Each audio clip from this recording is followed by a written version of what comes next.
infrastructure is crumbling this evening as the Nintenbyte Podcast continues its unprecedented rise. In cities across the globe, fans are rioting. The Pentagon has issued a statement describing the Nintenbyte Podcast network as a pixel-based prophecy. Some say the rise was foretold, others say it's just a really good podcast. We're talking twisted nipples, milk, and a sock puppet who doesn't talk. It's dangerous to go alone. Watch this. Welcome to the Nintenbyte Podcast, bitch. That's right, ladies and gentlemen, you're watching the greatest Nintendo podcast ever! Yeah! Is that a Joy-Con in your pants, or are you just happy to see us?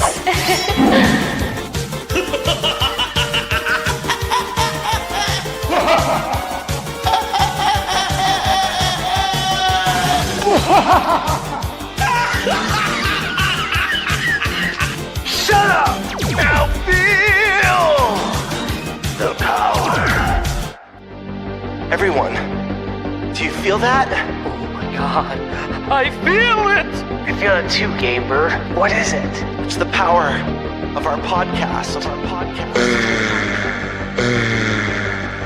I feel it! This is rad, Nintenbyte. So rad. Power.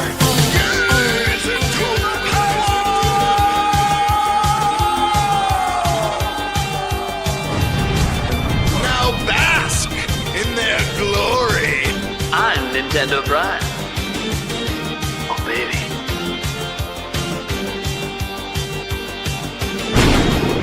I'm ThunderStash.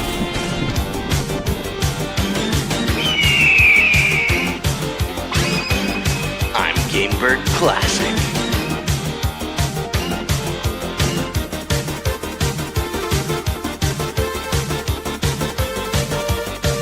Nintenbyte rules. Let's rock.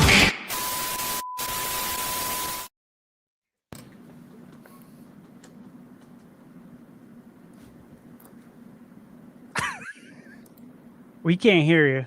Yeah, cue the crickets. Jeez Louise. He's still talking. Beautiful. Oh man. Well, welcome everyone to episode 43 Of the Nintenbyte Podcast. Yeah. So well, hey, we'll let Prime figure out what he's gonna figure out there. Let's jump right into introductions. Let's start with Hoops and Hip Hop. Yo, what's up? I'm Hoops. I've been here before. Always happy to be back, though, so thanks for having me. Yep. Anything you're working on right now? I have just been super busy with winds and waves stuff because that's my bread and butter is Pokemon. So super busy like weekend, and this week has been busy, and then there's Pokopia that's coming like tomorrow. So Yeah. busy stuff, but it's been a fun time. So yeah, just lots of that. Nice, man. Well, we'll get into more of that for sure. During the podcast here, because there's definitely a lot of Pokemon stuff to discuss. Nishquik Pops. Hey guys, how's it poppin'? It's me, Nishquik Pops. Glad to be on the podcast again. It's been a very long time since my last appearance. Also, really awesome to be chatting with Hoops and Hip Hop. Been watching your stuff since like pre-Sword and Shield. So hello, and awesome to be chatting with a fellow Pokemon fan. And yeah. That's nice. That's, and then, that's is there cool. anything you're working on right now? Well, actually, late February was actually the 5-year anniversary of the Nishquik Pops channel. So I'm like kind of compiling a bunch of highlights together and kind of wanting to make like a 5-year anniversary highlight reel. So that's one thing. And then hopefully by the end of this month, a 1-year long Xenoblade Chronicles X Definitive Edition review is probably going to come out. And I have to make a small addendum to it because I was like, no Switch 2 edition yet, but that was written exactly a year back, or like almost a year back. But we might be talking about some of that today. My subtitle is sort of hinting at that. Oh, nice. Okay, cool. And then have you done any like collaborations lately for anything? Oh yeah, thank you for reminding me. Yes, over on my channel to celebrate the 40th anniversary of Zelda, because Nintendo doesn't want to celebrate it. Me, Gamebird, ThunderStash Gaming, and some other Zelda fans have collaborated to talk about our favorite Zelda memories. And Stash and Gamebird here have some very awesome memories to share about the Zelda series. So definitely check that out. That was a very awesome video, and thank you guys for joining. That was a lot of fun.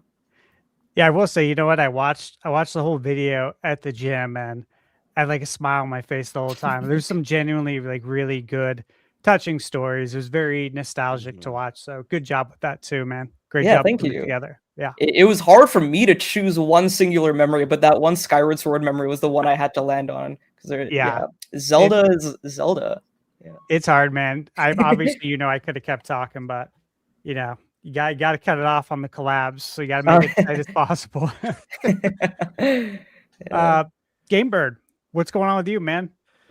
Listen, it's another Wednesday. Super happy to be here, as always. Ready to talk some Pokemon, ready to talk some Nintendo, some gaming. Feel like the floodgates are starting to open. There's so much stuff coming up right now. We talked about at the beginning of the year, kind of our resolutions, our gaming resolutions, about the backlog, and I'm already feeling the pressure with the I can only imagine what you're feeling, Stash, with the reviews on top of it. But like, we're the backlog just only grows. Yeah, and we're just starting month 3, and I'm like, dude, there's so many games I can't keep up. But I've got Pokopia preloaded on the Switch too. You know, this is one that's going to be I don't think I would have normally jumped into, but you know, family reasons, and you know, to my pleasure, it's reviewed very, very well. But yeah, I'm doing good. Stoked to meet Nish finally. I know I've met Hoops on the previous episode a while back, but Nish, you know, we've chatted on the side for probably a couple of years now. And I remember seeing you on many Andres Restart live streams all the way back, like 2020, 2021, during the pandemic days. Sure. So, during the Breath of the Wild 2 days. Zelda 35th anniversary days. Wow, that was 5 years back. Can't believe it. Insane. But yeah, happy to be. Nice. Eric, what's going on with you, man? Oh, you know, same old, same old. It is Wednesday, and I love it. Yeah. Okay. Very good. It is Wednesday, my dudes. Primal Rage. That mic working?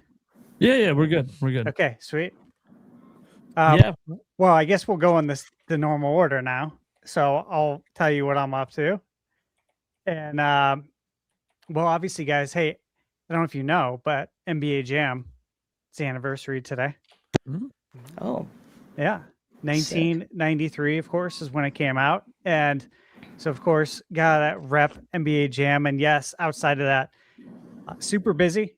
Literally, I think I logged in at 6:59, which is Mountain Standard Time, 1 minute until podcast, because I was recording my review for Requiem. And man, it's just, it's action packed. Lots of embargoes.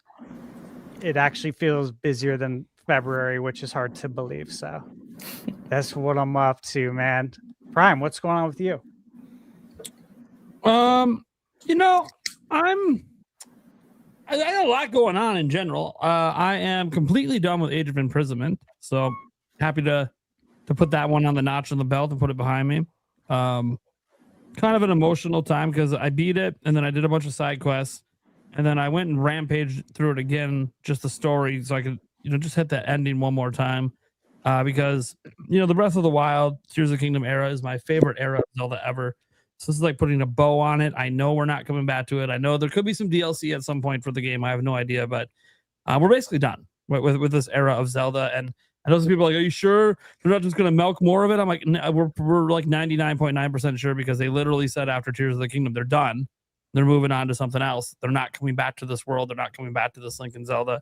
Age of Imprisonment was like that one-off because that's the partnership they do with Koei Tecmo now. So you can kind of just expect the next 3D Zelda will probably have a Hyrule Warriors to go along with it. They've kind of created that expectation now. So that said, it was a little couple tears coming to the eye as this era gets put behind me because I loved it so much. It is time to move on. I'm not like asking for more. It is definitely time to move on from this era, but I just had so much fun. It was my favorite Zelda era ever. The Breath of the Wild, Tears of the Kingdom are my 2 favorite games of all time. Maybe you want to put it as one game. I really don't care how you want to put it. I love them. So saying goodbye to that era was a big deal to me this week. And then I technically turned it on, but haven't actually done anything yet. Got Resident Evil 9 loaded up on the Switch 2, ready to go. That's my next game I'm diving into. Good. Thank God it's like a 10 to 12 hour experience. So shouldn't have to be playing it for super long. Should be able to beat it here in the next week or two, but really excited for it. I've heard a lot of good things about that Switch 2 version. You see an Andres Restarts video on it and him like having friends over the night that he had it, and they were playing in dock mode, and his friends thought it was the PS5 version. Time pretty wild. It's very impressive. They couldn't tell that it wasn't the PS5 version. And I'm not saying, guys, it looks as good as like a PS5 or PS5 Pro version, or runs as well. It just looks good enough. I've said this the whole time. All Switch 2 had to do was look good enough, and most people aren't going to care. And that was like Exhibit A. His friends thought they were playing the PS5 version when they weren't. Then they were handed the controller and like, oh, this isn't the PS5 controller. What the hell? Yeah, we've been playing on the Switch 2 the whole time. Like, did you know the Switch 2 could play games this well? Yeah, you didn't. So, really excited for that. I'm probably going to primarily play it in handheld in my room at night, the lights off, because that just feels like the best way to play a horror game. You got to play it at night. Absolutely. Absolutely. So, this one, the projector, a couple nights. This one starts off pretty creepy. Yeah. I can't wait. I can't wait. Yeah. Compared to Village. Yeah. It's creepy and it escalates quickly. Yes, it does. Yeah. Obviously, I just recorded my review and it is spoiler free. Sweet. It's hard to not talk about it though. Sometimes it's really hard because you want to talk about some of these things, so you have to be purposely vague. But yeah, dude, you guys you're gonna love it. You're gonna love it. Yeah. Dude, when does your review drop, Stash? Tomorrow. Looking forward to that. Cool. Thanks, man. Okay. So yeah, that's what I've been doing, obviously, with the rest of content. Went and pissed off the internet today. That was a fun one. The internet loves when I troll them. No, they're not. No, they hate it. I do this every once in a while so like you guys know, I don't know if you guys have seen like the Super Mario Titans fake leak out there. Like, it's totally fabricated AI bullshit.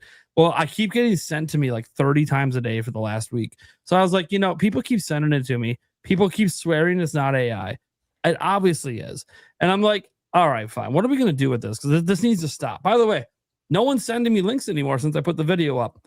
So mission accomplished. I'm like, you know what? Let's do something I don't do. Let's do an all caps title. Let's do an obviously fake thumbnail. Let's put an emoji in the title. And then let's act like it's really exciting for like 20 seconds and then tell everyone, no, it's fake bullshit. Let's talk about why people are believing AI shit and actually how dangerous this is for people like me who cover rumors and leaks and people who get really hyped about them, as AI is going to continue to get better and better and better and fool more and more people. Because like this, we're going to be dealing with this entire generation. Yeah, it already happened with Xenoblade leaks. There was the voice actor leak, and then the day after, there was like a supposedly AI-generated leak of what the main characters of Xenoblade 4 would look like. And everyone's like, this is most likely 99% not true. Yeah, I didn't even really cover that one. It's just like... It's it's not ridiculous. Like people get like mad at the video, and I'm like, get mad. That's the entire point. You're clicking on something that is so obviously fake. This is the problem. Like, this is literally the problem, because there are people making content and posting this, acting like it's real, and people are believing it. Like, it happened with Pokemon literally the day before with the logos too, I think. Yeah, the Winds and Waves logos were AI generated. Even though the guy literally admitted, hey, this is literally when he made it. He's like, yeah, I just generated this. These are real logos. People still believed it and spread it all over. Dude, so I'm like trying to. It was to make a point, and I understand for a channel like mine where I usually don't do that to make a point. I'm like, yeah, but the point is, people keep believing this fake shit. Stop it. Like, let's have fun with this, and then let's actually get serious and talk about how serious we need to be about this moving forward, because yes, there's one thing to have like fake rumors and leaks. It happens all the time, right? Hey, the YouTube app didn't launch last month, and that came from literally a YouTube employee who said it out loud, and it didn't happen. So, like, yes, rumors and stuff, they're meant to be doubted, but like this Mario thing was so obvious, and yet people were so quick to believe it, and it's like, man, like this is wild because this isn't even a good one. At least the Grinch leak back in the day was inventive. This was just like blatantly AI. I just don't even know how anyone believed it. The Grinch leak was fun. I missed those At least days. the Grinch leak was fun. It was complex. It had a lot of thought put behind it, and I'm like, dude, this is in the end, like we all got fooled, but also at least it was fun. Yeah, that was a fun one. There was a lot of reason to believe it too, from what I remember. Yeah, there's a lot of outside like reasons that are like, hey, and like the person who did it admitted, like, yeah, I knew about all that, so I played off all those reasons, which just made it more believable. And it's like, dude, that was wild. For anyone who doesn't know about the Grinch leak, just literally type in Nintendo Grinch leak. There's a whole like pages that have like documented the whole thing and how the whole internet got fooled. That was chaos. Yeah. Anyways, all right. We should probably get into the topic roulette, picking our topics here. Let's I don't know. Let's go with how about ThunderStash goes first? He always like goes last. Thank you. I'm glad you noticed that. Yeah. Well, technically I usually go last, but I'll do the indie world. We're gonna talk about what happened, our thoughts on those games, so that should be fun. Okay. Let's go to Eric. Jeepers. Right? Frog died in my throat, apparently. I'll take Mario Day. Mario Day. There we go. Birdman. I guess I'll take Pokemon Winds and Waves. That leaves me with the dealer's choice. We also have a small little bonus topic. Because we got to let Nishquik Pops go pop off on Xenoblade. It just needs to happen. There's been a lot of I was very happy to see that on the agenda. I was like, Yeah, these guys know me very well. I know you very well, and I'm like, man, he's going to want to talk about this. It's been a controversy, around the update. It has been interesting, to say the least. So you know what? Let's just go to that quick bonus topic now and just let Nishquik Pops go off. So for those who don't know, Xenoblade Chronicles 2 had a Switch 2 edition come out, got a big update. Upgrading all the supposedly 4K everything and 60 FPS, which is actually I think the bigger part of the update. But the internet wasn't happy because it apparently is a low quality update. Now I haven't played it, so I don't know. So Nishquik, you are our resident Xenoblade expert here tonight. First of all, I wish it was Xenoblade 2, but it's Xenoblade X. But Xenoblade X finally got a Switch 2 edition. It was in the code for like a year now, and everyone's like, "Oh, when's this coming? When's this coming?" I don't know if it was ready because it is kind of like it's a kind of messy upgrade. This is truly how I feel, and I'm being very honest. And I said this in my video. I am not good at judging graphics and textures and things like that at all. Like people sent me like DMs and they're like, hey, like, look at this. It looks so weird. I don't like how this looks, or like, look how much of a like downscale this is, or like a bad upgrade to the Switch 2. And I was like, guys, can you like tell me where in the screenshot the issue is? And then they had to like actually like pinpoint where the issue was. And I was like, okay, that's kind of like wonky. It's kind of messy there. It is mostly a graphical thing in handheld mode, because outside we have a 4K TV and I played it on there and I was flying and doing the Cresvel cruise mode. If you guys have played the game, you can go into like this cockpit cruise mode. It's kind of like Star Fox. So I was doing that across the whole entire map and it looked really good to me. And I could tell that things looked generally better, but I wasn't like minutely like zooming in and seeing like precise details. But I will say this, I don't deny that this is that there are issues with this. The 60 FPS feels very good. And I remember when I was like playing for the first time, I just like tilted the right stick and my camera just like flung around like crazy. And I was like, this does not feel like your usual Xenoblade experience. It felt very, very weird in the best way possible. But a lot of people are saying, like, I don't deny that this could have been much better. And of course, there are definitely issues with this. I just personally am not like they're not like right in my face. If people didn't tell me about this online, I probably may or may not have really noticed them. But this makes me and a lot of other people think, did Monolith Soft work on these? Because the question or the kind of thing that people are thinking about is like, this isn't really indicative of Monolith Soft's talent or their development prowess and their track record of like really well optimized visuals and performance and all that. Of course, like Xenoblade 2 had a lot of issues on launch, but this is not something people expected for Monolith Soft's first kind of thing we see them do on the Switch 2. And another thing is Monolith Soft's Twitter always retweets projects that they've worked on and always promotes the things that they've done, and at least tweets about it, maybe sometimes even just like a retweet if they want to say like, hey, we did Mario Kart World or we worked on this game. They haven't really said anything about the Switch 2 edition of Xenoblade XDE. So people are wondering, did Monolith Soft even work on this? And if they didn't, was it like, you guys probably know this, but did Panic Button do all of the Switch 2 editions? Because I know they did some of the Switch 2 free upgrades, but like, for example, like Game Freak, did they do Scarlet and Violet? So I'm wondering if Monolith Soft even like didn't even touch this, because if so, that might explain some things, but that also makes me curious and hopeful, and also maybe a little bit worried about what's happening for the rest of the series, because the rest of the series are like, I think Xenoblade X is incredibly important. Like if you guys are Xenoblade fans and if you haven't played X, play X. I can't really like say exactly why, but just play it. But 1, 2, and 3 are the story. Those are like the Klaus Saga games. So I hope whenever those get the Switch 2 edition or upgrade, that those are done in the right way and they're done pristinely and properly and just optimized very well. So, and hopefully this gets a patch and it's fixed as well. So we'll see about that. But also like $5, like people are saying, oh, it's $5 or whatever. I think that's fine for 60 FPS Xenoblade. I'm totally fine with that. And I think Animal Crossing also had the very minimum $5 upgrade. So they're just like, hey, if we want to re-release this again as a physical, we're just going to price it at the minimum, which I'm fine with. But that's what I think about Xenoblade XDE Switch 2 Edition.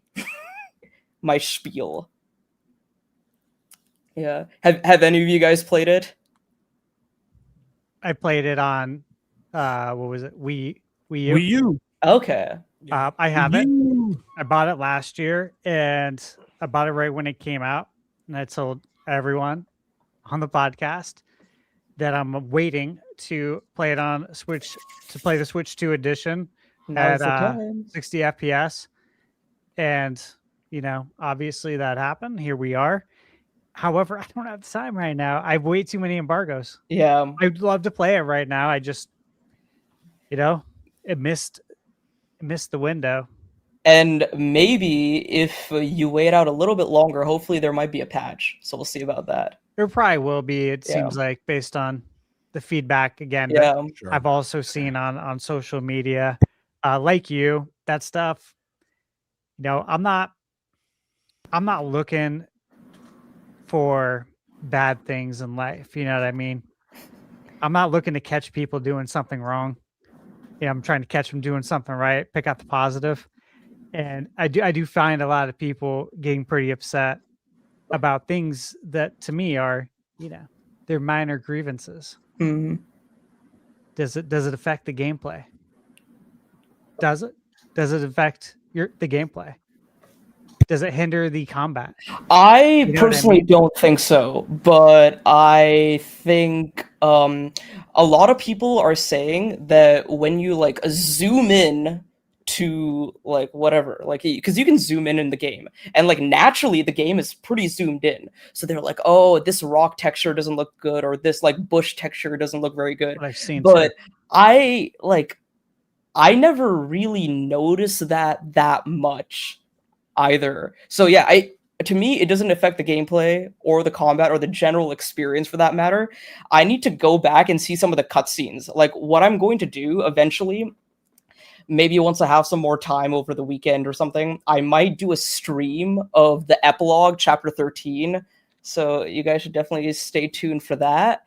But at the same time, during that stream, I will keep a lookout for anything that I can notice, because if I'm playing on my monitor here, it'll be a lot more noticeable if I can notice something.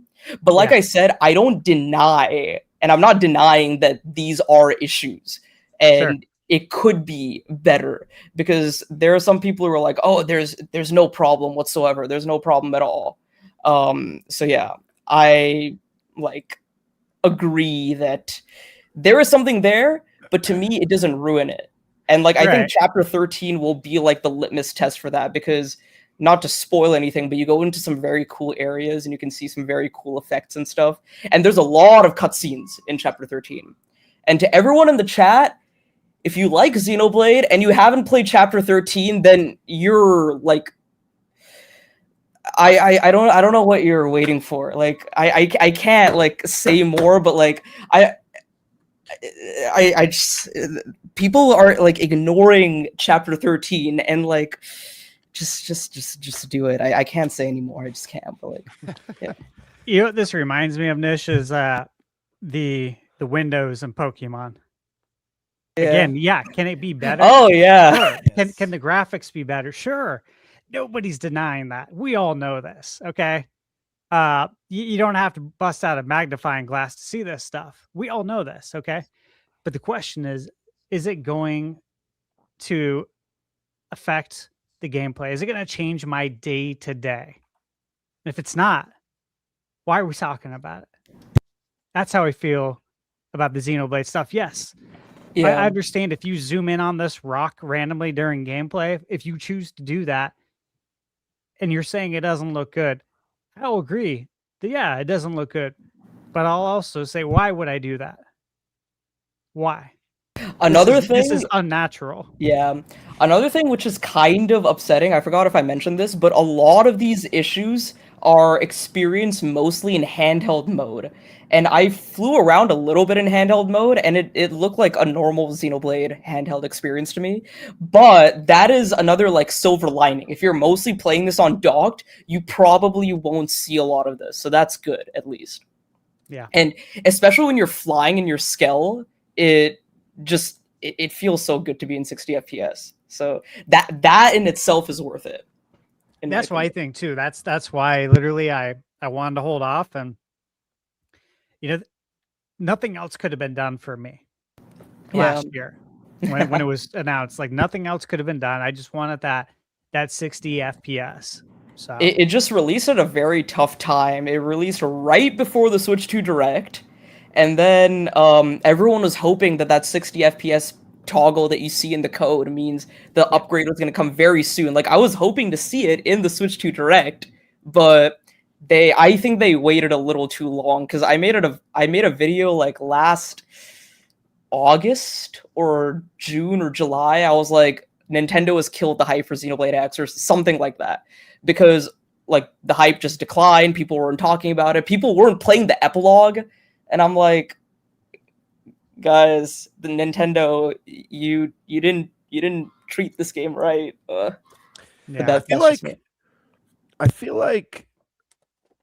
feel like if this update had just been a free Switch 2 upgrade, the story would have been the discourse would have been a lot different. I don't think people would be really I agree with that about too. it.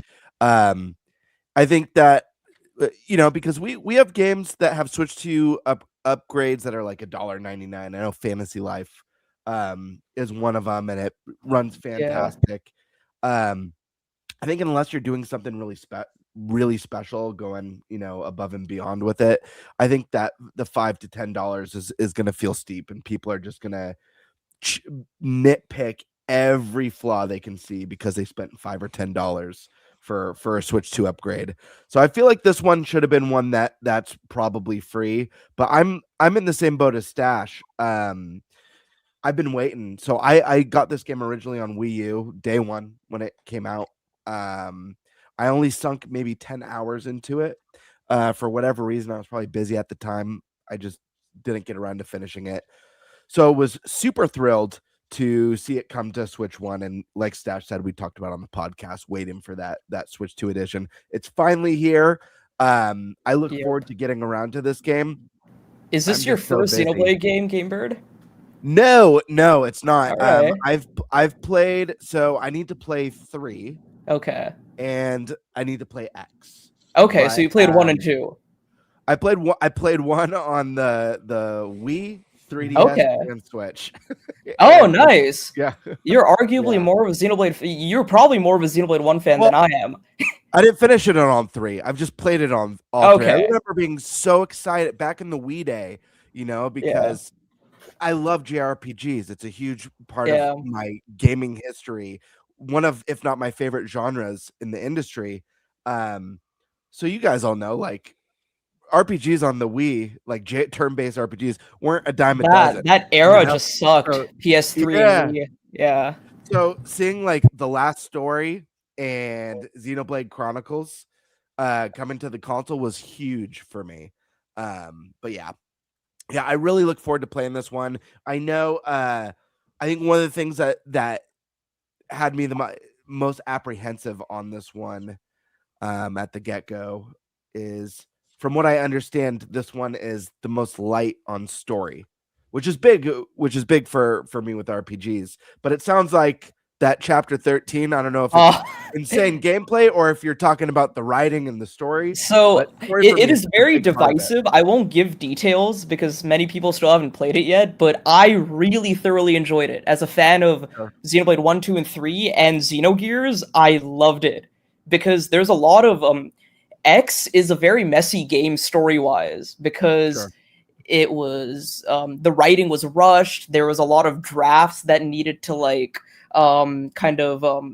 they went through a lot of different story drafts of the game. So it wasn't really truly the vision that Takahashi wanted in terms of story and narrative, because people higher up in Nintendo were like, oh, let's add in online, let's add in this, let's make it like this, which made the game fun, but the story was kind of not as much of a focus. But I like to compare it to something like Breath of the Wild or Tears of the Kingdom, where the story is there, but it's more of a lore game. You have to go out of your way to find the story and the lore and the history of this planet and the Blade organization and the people and the characters, and the side quests are very, very, very good for that. So in that way, it's sort of like your Western style RPG narrative in that way. So a little bit like the Souls games, the Dark Souls games, because those games are very, they've got their really cool or twisted cinematics throughout the experience with the bosses and the little moments. But that game is really, the story's phenomenal in those games, but you really get it from the items and the weapons and the lore. Yeah. And I know Breath of the Wild does that, but I don't find Zelda's my favorite series of all time. I just don't find the lore that they created in that one as enticing as at least the Souls games. How is it in this? If it's like that, is the background lore super interesting? I personally think that this has more involved storytelling than a Dark Souls or From Software or Elden Ring. I actually am one of the people who actually is not a big fan of the From Software story approach, because I'm not going to go into my inventory and read all the item descriptions, and sometimes the side quests are just kind of way too obtuse and I won't do them. But the side quests in Xenoblade X are very involved. They'll give you an idea of what's happening around the world and the planet, the history of what happened before they moved to this planet. The character side quests are very, very good. So a lot of people are disappointed that there isn't as much character development in this game versus Xenoblade 1, 2, and 3. And a lot of that character development happens in the character side quest, so that's good. Lore-wise, everything is kind of... I will say, when people beat Chapter 12 in the base game, we had so many questions about everything, and a lot of that for me was answered with Chapter 13, thankfully. So that's just what Nish, I got a couple more questions for you, and then whoever else wants to jump in. Okay. for anyone out there who hasn't played a Xenoblade game yet, would you recommend the Switch 2 edition of Chronicles X as a great jumping on point, or would you encourage them to play Xenoblade Chronicles 1, the Switch version? So I think X is a good starting point. People will say no because it's so different from the others, but I like to look at this in a more optimistic way because X has a lot of similarities to the numbered games, and since it's the newest game, since it's the first one to have a Switch 2 edition, if everything looks good to you in X, then jump into that. Because in terms of difficulty and gameplay-wise, if you can handle anything in Xenoblade X, you can handle anything in the series. Trust me. Sure. In terms of difficulty, complexity. So in that way, it's a good way to dip your toes into like maybe I wouldn't even call it hard, but the most complex of the Xenoblade games. And otherwise, Xenoblade 1 and Xenoblade 2 are very good places to start. I say you can start at any singular Xenoblade game, even Xenoblade 3. But with Xenoblade, it is better to start with 1, 2, or maybe X as your first one. Because with 3, it helps to have context of some of the others. But the main rule of thumb is do not start at any of the epilogue, side stories, or DLCs, because they won't make sense. Yeah. Sure. All right, last question for you. Where the heck is Xenogears and Xenosaga? When are we getting those on Switch 2? Xenogears isn't happening. I firmly, unfortunately, I have put my hopes and dreams to rest. Unfortunately, and I've been ranting about Xenoblade X. I have so much to say about Xenogears, and I will boil it down to this. Takahashi and his wife want to move on from Xenogears. They have wanted to move on from Xenogears for the past 27 years now. And if Xenogears happens without them, I don't want it. I don't want Xenogears without them. That's like pretty much a hard no. No one is going to touch Xenogears without them. And if they don't want to do it, then I'm okay with what we have, because Xenogears has really good fan mods that fix a lot of the messiness of the game. And if you guys want to play that is the definitive way to play Xenogears, and it is truly... I am a story guy. And I think that is one of the greatest gaming experiences I've ever had in my entire life. It is a top 3 favorite video game for me.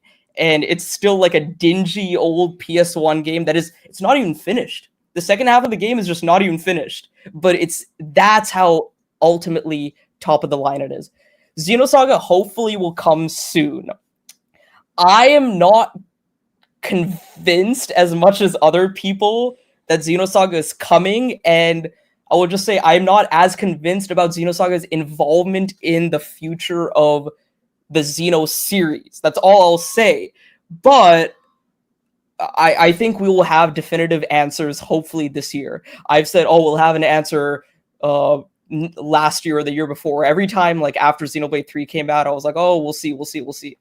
But I think this is like the year, because we don't have a new definitive edition coming out unless Xenoblade 2 DE happens or something. But this is, if Xenosaga isn't announced this year, then I'm kind of like, I'm not getting my hopes up anymore. Xenogears, it's not. No, I will lose it if we get a Xenosaga trilogy remaster released, or even the 3 games individually remastered.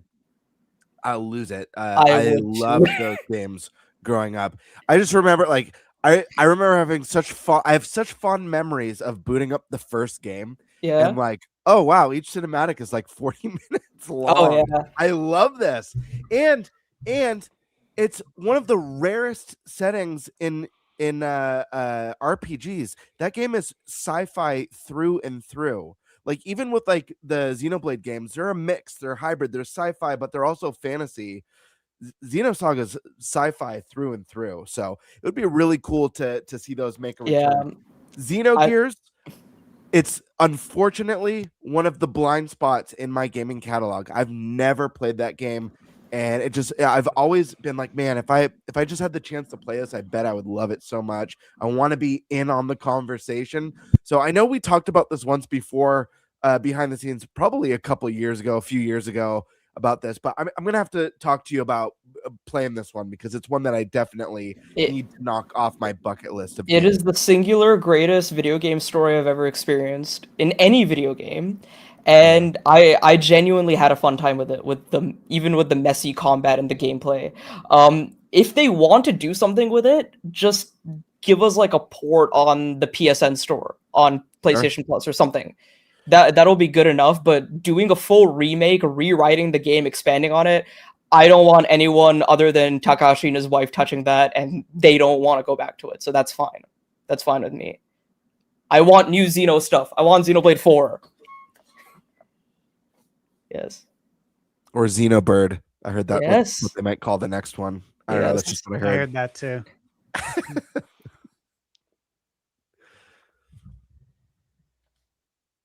Is this guy muted again? Is this a mutiny again? Come on, man. He's still out. Dude, it's amateur hour. Oh my god. This is so embarrassing. I know. Seriously. Look at this guy. He's still talking like we can hear him. He's defeated. He's defeated because he's wearing that Bucks hoodie. Yeah. Yeah. He can't say anything to me about it. Yeah. Just lay on him while he can't say anything. He's speechless. He's gone. Real quick, I just wanted to say, I just saw the chat, and one of my friends, Spida, she says that Breath of the Wild and Tears of the Kingdom would not be the games that they are without Xenoblade X, and that is true. Monolith Soft's involvement in Xenoblade X helped them make the worlds of Breath of the Wild and Tears of the Kingdom as expansive as they are, and Xenoblade X is the first modern open world Nintendo game. So if you guys are fans of Breath of the Wild and Tears of the Kingdom just for the open world aspect, then Xenoblade X is worth checking out. It's a really good point. I'm glad you brought that up. Yeah. Can you is hear that me a now? normal comparison? Because I haven't heard that before. Yeah, I heard you. A lot of Xenoblade fans bring that up, and a lot of people who have played the game can kind of find some similarities to it. It's not one-to-one, because you know how Breath of the Wild has that kind of discovery aspect to it? Yeah. Xenoblade X sort of has that too, where you're going and finding probes and treasure, and then you might find like this crazy monster in the middle of nowhere in like this really weird spot, and then that spot will take you to some like really crazy hidden area. I also like to compare it to Final Fantasy VII Rebirth, because that had a very big open world, and that had like a little less points of interest to do, but it sort of felt like that as well. So if you like games like that, then Xenoblade X is fun, but it was a very early version of that, so there are some kind of hitches which have been advanced in more modern releases. That makes sense. Yeah, it makes a lot of sense. I like that. All right. Now that I can talk. I was gonna say we should go to the Pokemon topic, but then I think that's Game Birds, right? Yeah, he's gone. He literally vanished. Like what is happening here? So This is amateur hour, and then I was muted on the No, I just tell guys what's going on with the mic. I did before the show started. We were having problems. Yeah. I think I fixed it. I think it's a cable issue. So I swapped the cable, but then when I swapped it, it wanted me to reload back in. But whatever. I think it's good now, but it might not be good. I'm getting all new audio equipment, but it's going to be a few months because the product I want to replace this is not released yet. So I'm going to be getting that Wave XLR Pro up in here. Product. What matters right now? What matters right now is Birdman is back, because we got to talk about Winds and Waves. Because all right. I don't know if Hoops is going to be here like 5 hours from now. So, all right. Pokemon Winds and Waves, my friends. While Pokopia is rightfully getting a lot of attention, it launches tomorrow, technically today in some territories, and is tied for the highest reviewed Pokemon game, be it a spinoff or mainline ever. Impressions on such a game may or may not happen last week after I or some of our guests get some time with it. Today, we want to focus on instead is the next generation of Pokemon, the Switch 2 exclusive announced on Pokemon Day. And that, my friends, is Pokemon Winds and Waves. So, My question for the panel today is, what do we think about the game? What worries us? And what excites us? And I'm going to add one more that's not here. What are we hoping for out of this based on what we've seen so far? So let's start with our Pokemon man of the hour, Hoops. What are we thinking, man? Well, in general, I'm just really excited for it. It's definitely a big just leap graphically from anything we've seen with Pokemon before. It's been awesome to see, as someone who covers Pokemon just like super, just like all the time. I'm super in depth with it. It's just really refreshing to have a game come out and generally have the reception be really positive and exciting versus like controversial or like negative, because that's kind of plagued Pokemon recently. So I'm just like excited about pretty much everything that we're seeing. I think the biggest thing is definitely the graphical jump, because it just like, I know it's not like the greatest graphics of any video game, but it's like you show this to anyone, like gamer or not, and I feel like they're gonna say, oh yeah, that looks good. And I feel like that combined with like the setting and the premise, which is like there's like a lot of water travel. It looks like there's going to be diving underwater. And then you've got the fact that this is like an open world game, and it's also not the first open world game that Game Freak is making, because like Scarlet and Violet was the first one. And I think for them anyway, and I think it's a big deal that like they got that out of the way. They got that like under their belt. And now this is like the next iteration where they can improve even more on that. Because Pokemon games, a lot of times they're always iterative in that way, where they start like super baseline and then they get to this point where it's like much more refined and polished. And it's like, okay, this was the vision of what you had in this game, like however many games ago. And I feel like this is what that is for like basically all the visions that they've had for what they want to do on the Switch or on a home console Pokemon game.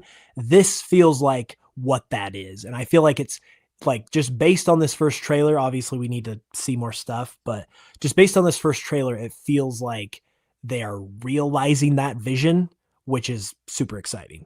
So lots of positivity. Okay. You're muted, Gamebird.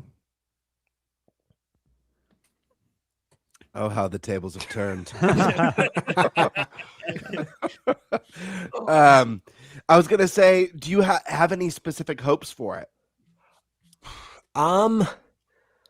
Anything that we haven't seen in previous gens, or something that you've just been itching to see come to a mainline Pokemon game, or a specific change or feature? Well, as I said to you right before we started, I feel like I'm really easy to please, as long as it's like fun, I'm like, okay, yes. But one thing that I can think of that I would really like to see, actually, it's kind of like a couple things technically, but there are some specific things that I would really love them to officially like graduate from the Legends series into the main series. One of them being like the catching mechanic and just being able to throw and catch a Pokemon and not have to go in and out of battle and do that whole sequence. And then the other thing is I really, really liked in Legends Arceus how they did the riding Pokemon mechanic, where you had several Pokemon you rode around on and you could like freely switch between them, and you use them to either cross the water or climb up a mountain or whatever. That was there to an extent with Scarlet and Violet, but it was like one Pokemon you could do it with.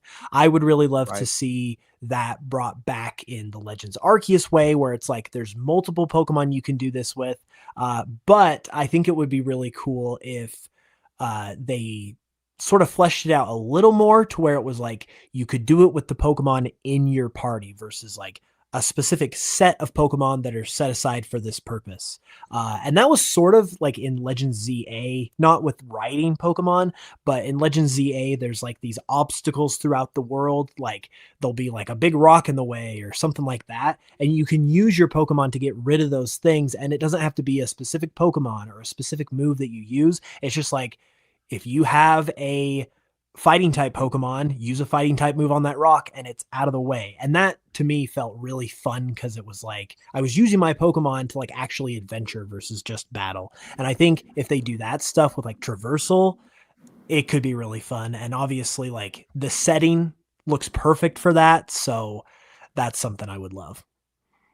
Yeah, I agree with that one. I think that's a great point. It's actually one of the things I didn't like very much about Scarlet and Violet. You start with a legendary, and it's kind of a Swiss Army knife, like travel Pokemon, you know? I like more of that style that you got with Legends Arceus, where as you're going on your journey, you're getting these new Pokemon that give you new travel abilities and ways that you can interact with the world. And I don't know. It was a little bit more exciting that way. But let's go on over to Nish. What are you thinking, Mano? What did you think of this trailer? What are your thoughts on it? Your worries, your excitement level, and what are you hoping to see in this game that we don't know about? I was pleasantly surprised with how it looks. I was one person who was very I was anticipating Scarlet and Violet during the lead up to the launch. And then I was like, I'm going to wait for reviews and I'm going to wait for what people actually think of the game before actually buying it. And I saw everything and I was like, no, I'm not going to buy this. I'm not going to support this. I don't want this. And I was waiting to see if they're going to patch it. No patch. The only thing that happened was they just like kind of removed some Pokemon from the overworld. And I finally borrowed it from my friend and played it on my Switch too. And in terms of... technical qualities, there are still some issues that I noticed. But my main thing is I've been craving a truly next generation Pokemon experience. And I think the closest that I've gotten to feeling that in terms of like a gameplay experience was Legends Arceus, where it felt like a true like new style of Pokemon game. And I know that they can't stray away from the general formula too much in terms of the mainline games, but I kind of like Hoops was saying, kind of combine some of the gameplay we see in Legends with the mainline games. The main thing I want to see is I want the catching and the battling to be as seamless as they are in the Legends game. So you can like crouch, throw a Pokeball, and easily catch a Pokemon like that. You don't have to even like get into a battle. That was something I loved about Legends. It felt so natural and it felt so realistic in a way. Of course, like Pokemon's not realistic, but it felt so just natural to... Like, if there's a weak Pokemon, you just, like, throw the Pokeball, you easily catch it. And the catching mechanics in Legends was very good because it was a more catching-focused game. But with a game like Scarlet and Violet or now Winds and Waves, kind of combining the catching and the battling aspect of it together and making it so that the battles are more seamless, maybe a little more interactive in some way. What else? I think the biggest thing is, for me, in terms of like if this is going to stay as an open world game, and if they want to make it non-linear like Scarlet and Violet were, make it so that you're rewarded for going off the beaten path and doing things out of order. And on top of that, please add level scaling. For the love of God, please add level scaling, because it's either annoying or it's not fun when you do things out of order, and it's kind of a weird thing with that. But yeah, otherwise it looks good. Oh, one thing is starters I'm a little iffy about. We got our second grass owl and we got our second water reptile. So I don't know. I thought I know a lot of people were calling it an owl, but for some reason I thought it was a chick. I thought it was a chicken. Yeah, baby just some- chicken. Maybe it is an owl though. It is a chick. I mean, it's a Okay. chick, so it could be any bird. But the fun thing that I love about Brout is he's a chick because he's a chickpea. Like he's a literal chickpea, which is just, I think that's That clever. is funny. I thought it was an owl because Brout, like the OW in the name. But yeah, It could, I mean, it could evolve into anything, but yeah. I really like Brout because he's a chickpea, like I said, and then he's like shaped like a little chickpea, and then his obviously he's got the brow, that's his whole thing. He's like this angry little bird, but then the super just like chef's kiss part of his design is if you look at his little leaf eyebrows, they connect to his beak, and it's like a little sprout, like sprouting up out of the ground. I just love when That's really Pokemon cool. do that. I'm like, yes, I love that because Yeah. I love the design aspect of it. That's being So- overlooked with the hype of Pombon. Everyone's in love with Pombon. Yeah. Which is funny because Pombon is kind of just like he's just a dog, but like that's Very all he needs to simple be. design. Yeah. So Pombon yeah. reminds me of like a Gen 1 or Gen 2 starter where it's like a very simple design but very kind of likable and effective in that way. Yeah. Have any- Pokémon reminds me of cassette beasts. Yeah, I could see that. There's literally a creature in there called Pom Bomb that is a fire type. It's the exact same. There's no beat around there. It's the same thing. Has anyone here seen the movie, old Jim Henson movie, The Dark Crystal? Yeah, of course. Never seen Yeah, that? yeah, yeah. Old movie from the 80s, but there is a creature in that movie. It's a dog. It's like this little dog creature, but it's like a puffy chicken nugget dog with no legs. Does anyone know what I'm talking about? Yeah. And it's like super vicious. It's kind of adorable. It's vicious, but it also gets really scared. But it doesn't have legs, and it's like a puffball. Like imagine a vicious Pomeranian with no legs that rolls at really high speeds. And that's kind of my hope for like its next form. Like I hope it loses the legs and like its growing puff, and kind of just rolls for traversal. But yeah, I mean, and if I get this game, I'm going Brout. I just want to throw that out there. Assuming evolutions, I got to see the evolutions, of course. Yeah. I don't like the evolutions, and I'm like, all right, well.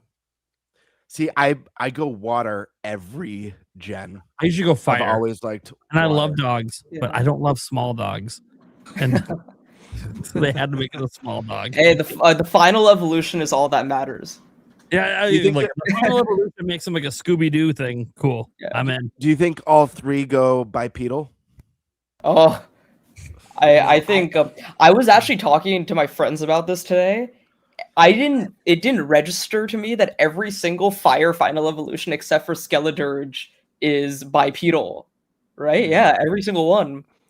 So the problem isn't necessarily bipedal, it's whether they become a person or not. Because like Blaziken, like Blaziken or Typhlosion, like they are bipedal, but they're cool. They look like a monster. They look like this like powerful beast. Versus Cinderace or Incineroar, like they look like a person in a suit. That's how I feel. Yeah. Even Delphox. Delphox looked like, I don't know. Delphox was kind of pushing it. I like Delphox's design. My favorite fire starter is Infernape, and I think Infernape is just perfect in terms of how it goes from Chimchar, Monferno to Infernape. And they couldn't have done it any other way. But I do agree that the Incineroar, Cinderace, maybe even Delphox line are pushing it. I'm not a fan of Emboar because I think Blaziken and Infernape did the firefighting so much better than Emboar, in my opinion. But yeah. I could see my official prediction is that Brout will obviously be bipedal because he's already bipedal. I think Pombon will stay on all fours, but I think Gekwa is going to become the one of the three that's like a person because it already kind of is like going in that direction. It's got like the big eyelashes, and I'm just, of the three, I'm the most nervous about that one. But I have hope for the other two. I wonder if it'll have Inteleon vibes or not. because I was not expecting Inteleon from Sobble at all. And then we got freaking James Bond. I know, Secret Agent. The one that I found, oh my gosh, what's his name? I just brain farted. The duck. Quaxley and Quackleval. Quaxley, I thought was so cool. I was like, dude, this is like a sick water duck with a sick pompadour, and like he's all cocky and he's got like charisma and stuff. I'm like, dude, this one's gonna be so sick. And then it was a weird like gypsy dancer at the end. I was like, huh. Yeah. I was expecting it to be more like JoJo's Bizarre Adventure type thing with like just a really wild, almost like greaser biker water Pokemon. Because the leaks very early with Gen 9 were saying water fighting, and that's what I wanted. Initially, I wanted Greninja to be water fighting when they were saying that Froakie's final evolution is going to be like a ninja. I was like, oh, water fighting would be so cool. So I was excited to see what Quackleval. I did still end up choosing Quaxley and going to Quackleval, but it's not what I expected the water fighting duck to be like. Right. Yeah. For sure. All right, let's go to Nintendo Primal Rage. Yeah, what's up? What were your thoughts on this Pokemon trailer? What are your excitement levels? What are you worried about? And ultimately, as someone I know, you're one of the people on this show that's not the biggest Pokemon dude. So nope, hate it. What do you like? What would you even hope for this gen to get you, I guess, more amped for, or maybe get you more into the series? Well, if anything, they did the thing they needed to do at first, and that was show a game that actually looks like a modern video game, just from a visual perspective. So they did that. That was like the first checkbox. And I really, it's not like the greatest looking game, but I said going in, it needed to just look good for Pokemon, and it does. I think of any of the 3D Pokemon games, this is the best looking one, by far. Like, not even close. So okay, check that box. Obviously, we don't know about performance or bugs or any of that stuff. And the only reason we even think about that is Scarlet and Violet. It wasn't an issue with the Legends EA, or prior Pokemon games. But because it happened the last time they did this giant open world, assuming that that's what this is again, okay, I have a little concern. Obviously, until they show me that I don't need to be concerned about that. But that's all just like technical things and visuals. Gameplay wise, here's the thing. Like, I liked the things they did in Legends, right? I liked how they evolved catching, and then I liked how they evolved battling. Those two individual evolutions in the Legends series are something that I really, really love. And I would like to see those like come together in this game and just get expanded upon. Like, one thing I always kind of felt like they've been doing all these years that just kind of eventually turned me off is Pokemon's the same thing. Yeah, sometimes there's gyms. Every now and then they go away from gyms and do something else. But it's the same thing plus an additional new thing, whether it's mega evolutions or whatever. Like, it's Terra raids. Like, it's like we're doing the same thing, but then we just add one thing to it. It doesn't really evolve anything. It's just making things more complex. And to me, the appeal of Pokemon has always been gamers first RPG. That's what it should be. It should not be super complex. And I get, like, you just want to play the single player, not worry about multiplayer. You don't have to get good at any of this stuff to beat the game, right? Like, it's not like they make the game super difficult. But I just want the game to evolve those mechanics, and instead of just adding to it, just make Pokemon feel fresh again. And there's multiple ways they can do that. I'm not the most creative person, but I will throw out there that another thing that I want them to do, voice acting. We can't have a ZA situation happen again. That was bad. Those cutscenes were made for voice acting. Like, you can't tell me otherwise. So we got voice acting would be great to put in there. Just to help. Again, this is just modern things in video games that we just expect from other games and just don't have in Pokemon. Now, maybe the last thing that would at least get me to try the games. I can't guarantee I'll like them because I have no idea what they're going to do.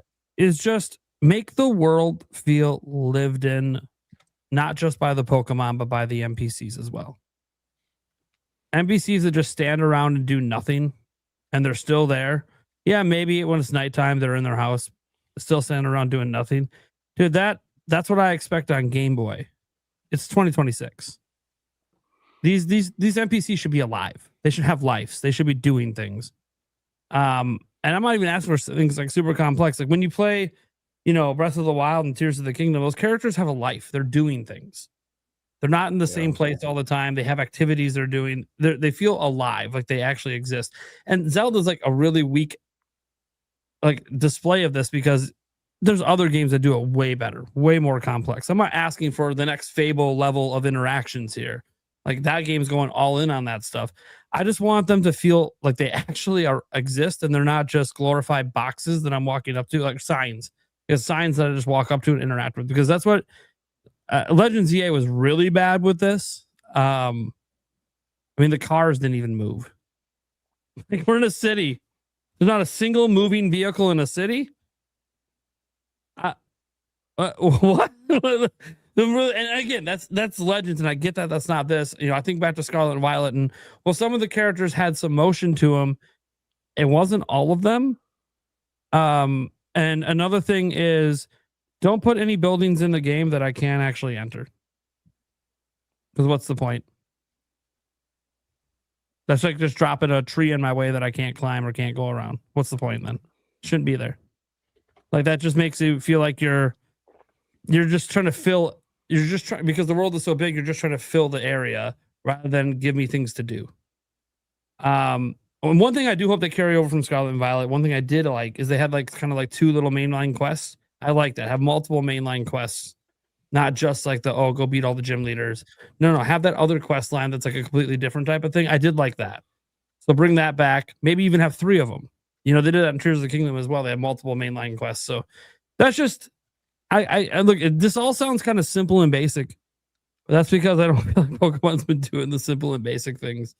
They've been focused too much on the gimmicks. That's all I got for it. But I do think it looks really good. Like, finally, I can say a Pokemon game. All right, that looks like worthy of one of the visuals look worthy of one of the top franchises in the world. Sure. All right, ThunderStash, thoughts on the Winds and Waves trailer, what you're excited about, if you have any worries about it, and what you ultimately hope for with this game. Yeah, so I'm excited. I think it looks great. Again, that's been the one thing that a lot of folks have had a hang up on, was how the game looks. And again, it's never an issue for me, but I will most certainly welcome better graphics. We know the performance is going to be good because we're not going to go backwards. And what I mean by that is, like with the Switch 2 edition of Scarlet and Violet being 60 FPS, that's what it is from now on. I don't see us going backwards. So I'm not concerned about performance. I will say that one of the things that really stood out to me is the water graphics. Absolutely lovely. And you know what I thought of first, though? Here's what I thought. Well, Pokemon, right? You can get the bike. Yeah, okay. I'm like, dude, give me a jet ski. Let me hit those waves. I'd be all about that, dude. That actually might be a thing, because if you look at the character art of the player characters, they're holding what looks to be like a hoverboard type thing. Yeah. And I'm pretty sure that's going to be like how like a form of like the bike, like a little bit of fast travel, but I think you'll be able to go from the land to in the waves with that. I think so too, man, because you don't make the water look that good if you're not going to allow us to interact with it. And you don't title one of the games Waves, which of course is with water, unless we're going to be able to once again interact with the water, right?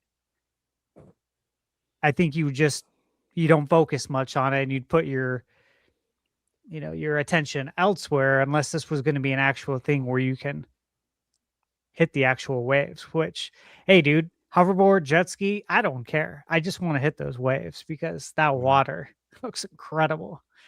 And so with that said, obviously, I'm going to be picking up Wave.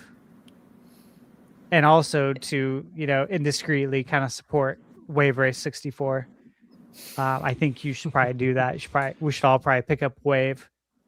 And, maybe Nintendo will see that and then they'll want to make a new Wave Race. Obviously, I'm just kidding. That wouldn't happen. Also, it seems to be hinting at underwater exploration too, which is nice.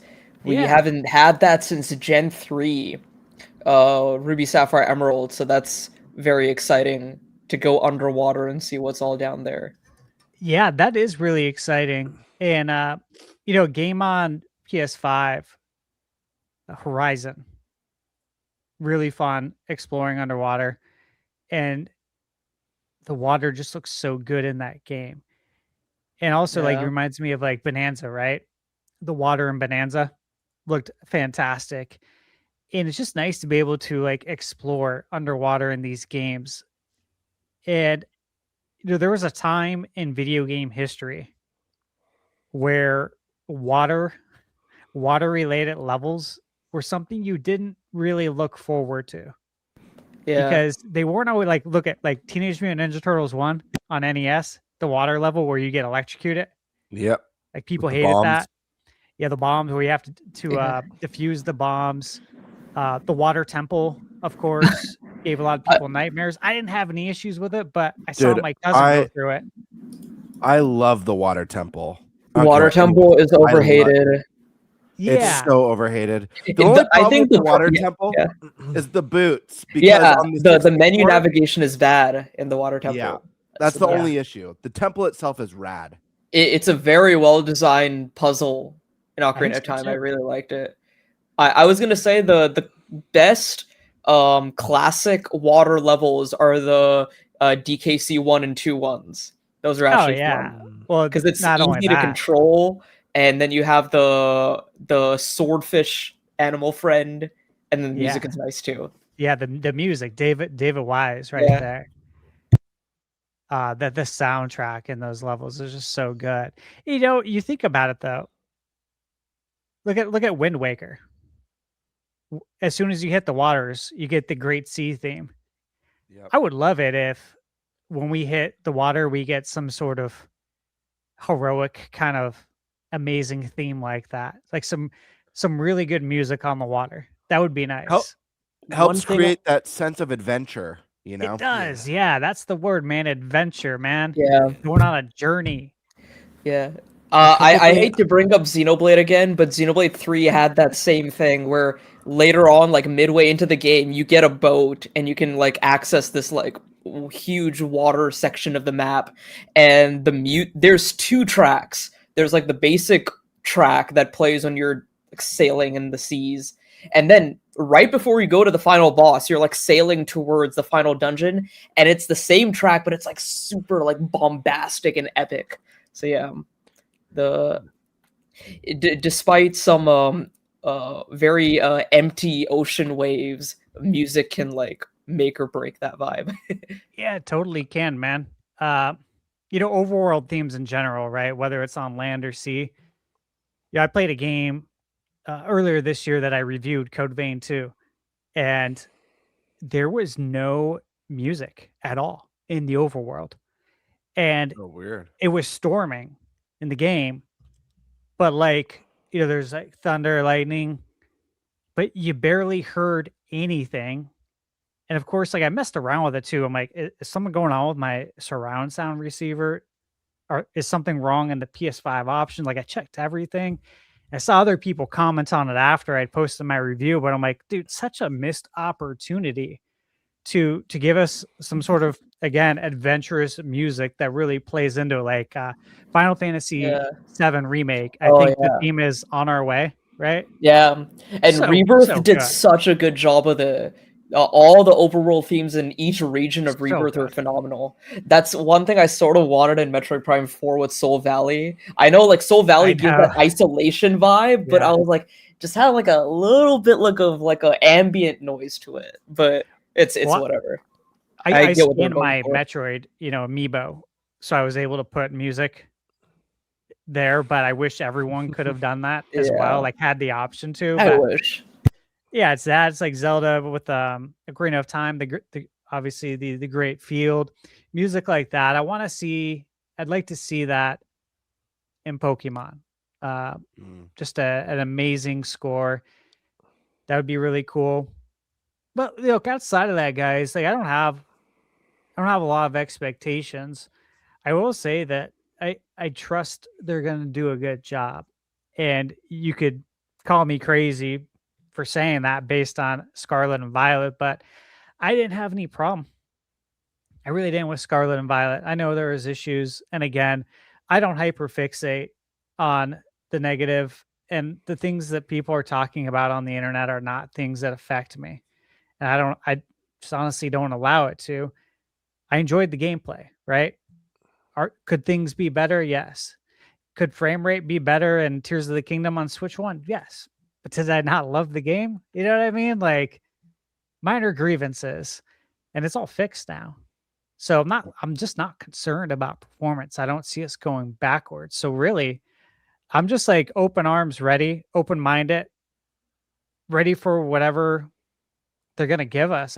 All I know is I'm getting wave, man. And I'm going to hit those waters. That's it. Hell yeah. Eric, what are your thoughts on this one? Thoughts on the trailer, excitement, worry, any hopes for this? Man, no, trailer looked really good. It's to the point where I may pick it up just based on the first trailer, and I'm not a Pokemon person, so that's saying stuff. But yeah, I mean, it's going to be interesting to see what they kind of do with these. It'd be really kind of a cool idea if they went, they showed the kind of underwater part and stuff like that, but that's in waves, and then you go to wind, and all of a sudden you have sky islands that you're going to, and so that's kind of the difference between with the wind and the waves and stuff like that. That'd be kind of cool. I highly doubt they're going to go that much different between the two games, but it'd be cool. Man, I mean, everybody kind of said a whole lot of what I'm thinking. We don't know a whole lot about them yet, so it's kind of hard to judge what they'll be, but so far, for what I've seen, it is definitely looking good. Can I pose a question? Yeah. How does everyone feel about 2027? Oh, good. I'm very happy. Comments. Well, let's answer that. I'm happy about it as well. But I have another question related to that at the very end, because I'm curious. But we all agree it's a good thing, yeah. Mm-hmm. Yeah. Very shocking, but very good thing. What, the longest in development Pokemon game of all time? Let's go. Yeah, and it frees up the calendar for something this year. Yeah. Or it's honestly pretty unprecedented, because Pokemon is usually always on a strict 3-year timeline with the new generations. They did 4 years once with like Gen 4, I believe. So like 4.5, 5 years, depending on when in 2027 it drops, is totally unprecedented. And I feel like with it looking as good as it already does, and I really feel that just makes me feel all the more optimistic. I really feel like they took some of the criticisms from Scarlet and Violet to heart. And I also think, though, with that said, in my opinion, I feel like it's going to be first half of 2027, because there is a part of me that feels like at least a part of the reason why they're going 2027 is because the date they would have launched, which is the date they always launch their games, is the weekend before Thanksgiving, which is November 19th this year. And that just so happens to be the day that GTA 6 is coming out. So I feel like that could potentially play into it too. But it just gives them more time to polish things up. So it shows that they're like, oh, we're not trying to rush this out and maybe like go earlier. We're fine with waiting a few months until we can find like our open spot in the calendar to shine. And then we can like make things even better while we do that. So yeah, it's super encouraging. And then also on the music, I wanted to say, make a comment on the music because it actually is another thing that is really making me feel good about the quality they're going for, because the title theme for the trailer, not only was it super good, but I saw that it was performed by like a live orchestra in Japan. They had them like record it, which is super, that like, that's an extra step up. And it also gave me a little, like just tonally, it gave me a little bit of a feel of like some of the Breath of the Wild trailers. I was like, I had that same kind of feeling like creeping through while I was watching it. And kind of like we mentioned at the start, Breath of the Wild was such a special game. So it's like, if you even have just like a little bit of that secret sauce, like this is going to be a lot of fun. So. Hell yeah. Yeah, guys, I mean, I was impressed with this trailer, I gotta say. I had a couple hopes for the game. Obviously, I have a ton of hopes for any mainline entry. But a couple of the things that I had mentioned on our show prior was that I hope it runs just good enough that people won't be talking about the performance in the trailer, and it looks just good enough that people won't be as hyper fixated. And I feel like my thoughts are that if you set the bar low, this trailer was very impressive. And that's not to say that it looked bad or anything, but I feel like it is a big leap from what we got last time, and it looks like a big leap, but I do think they've already set the bar super low. I think the water looks unbelievable. I think it's the star of the show. I agree with Stash. The water looks amazing in this game. I think the environments look way better than anything we've ever had in a modern mainline Pokemon. There is one part of this visually that I'm not seeing the improvement yet, which is a little bit of a bummer, but like Stash, like a lot of other people who love Pokemon, graphics aren't the priority. It ultimately comes down to the gameplay. I thought the buildings, like there's a shot too where it shows like that like bird's eye view of the beautiful ocean, and you see the little like cabana huts, and they look like they look super flat textures. Do you guys know what I'm talking about? Did you guys notice this too? Like a lot of the architecture I feel like in the game looks like ZA architecture, or maybe slightly better than Scarlet Violet, but nowhere near as improved as the environments are looking in this game. And that's totally fine. That's very nitpicky. I'm really happy to say that they showed a windmill going in this one. If you guys remember the windmill from the trailer of Scarlet and Violet, it was stop motion. They made sure to show that. The windmill looked fantastic. Go ahead. Oops. Yeah, I was going to say, like, obviously it ran good, but the one thing I noticed about the windmill too was, like, talking about textures, is I really liked the brick look of the windmill. Like, it looked like artistically, it looked nice. Yeah. Like, I enjoyed it. Yep. So, and I've always said on this podcast, Hoops, that like I never felt like Pokemon really, like the graphics was the big issue. I always felt like it was the art style problem. I feel like the art style has always been very bland and sterile in the series, and this adds a little bit more character. We're getting a little. It's less flat looking, and I think that's just a huge win all around. I really liked the music as well in the trailer. I do like the 3 starters. I think they're cute. I'm excited to see. I like how they are not over designed, which is something we've seen a little bit in recent generations. So I'm excited for all of that. And I don't know. I'm cautiously optimistic. This made a really great first impression for a Pokemon game. Period. I don't think there's anyone who can argue with that. I don't think there's anything mind-blowing about what we saw, except in terms of this is a Pokemon game, and holy crap, this looks better than anything the most lucrative company in the industry has ever done. So I appreciate it, and I hope that the reason why they're pushing it back is because like the Switch 2, they've got more powerful hardware, and that they want. I hope it's not a Grand Theft Auto thing. I get it. I don't necessarily know that Pokemon is competing with GTA because they're both so huge, and I think they both will reach different demographics. But maybe that is the case. I just hope it's like, no, you know what? Or even if Nintendo stepped in, because we got an announcement from Nintendo with the last game apologizing for the performance of Scarlet and Violet, which I know Nate has covered this before on his channel. Nintendo never does that. So maybe there's a little bit more pressure from Nintendo. Like, hey, like this brand represents Nintendo in a huge way, and we need a little bit more next time. I don't know.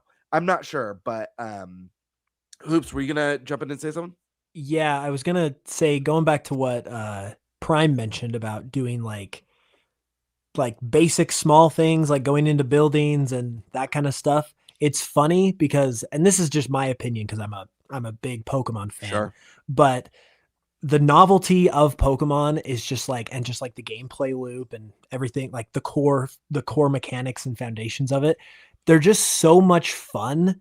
And then like this game just like visually looks so nice. And like Stash was saying, if it's got that 60 FPS, that's going to make it look all the better. So you bring all that together and it's like, okay, well now if I can also do those basic things that Prime is talking about, like going into buildings and the NPCs having schedules and like all of the little things, they become big things, because now it's like, holy cow, this is like a complete experience. We've got the graphics, we've got the performance, we've got like the little details.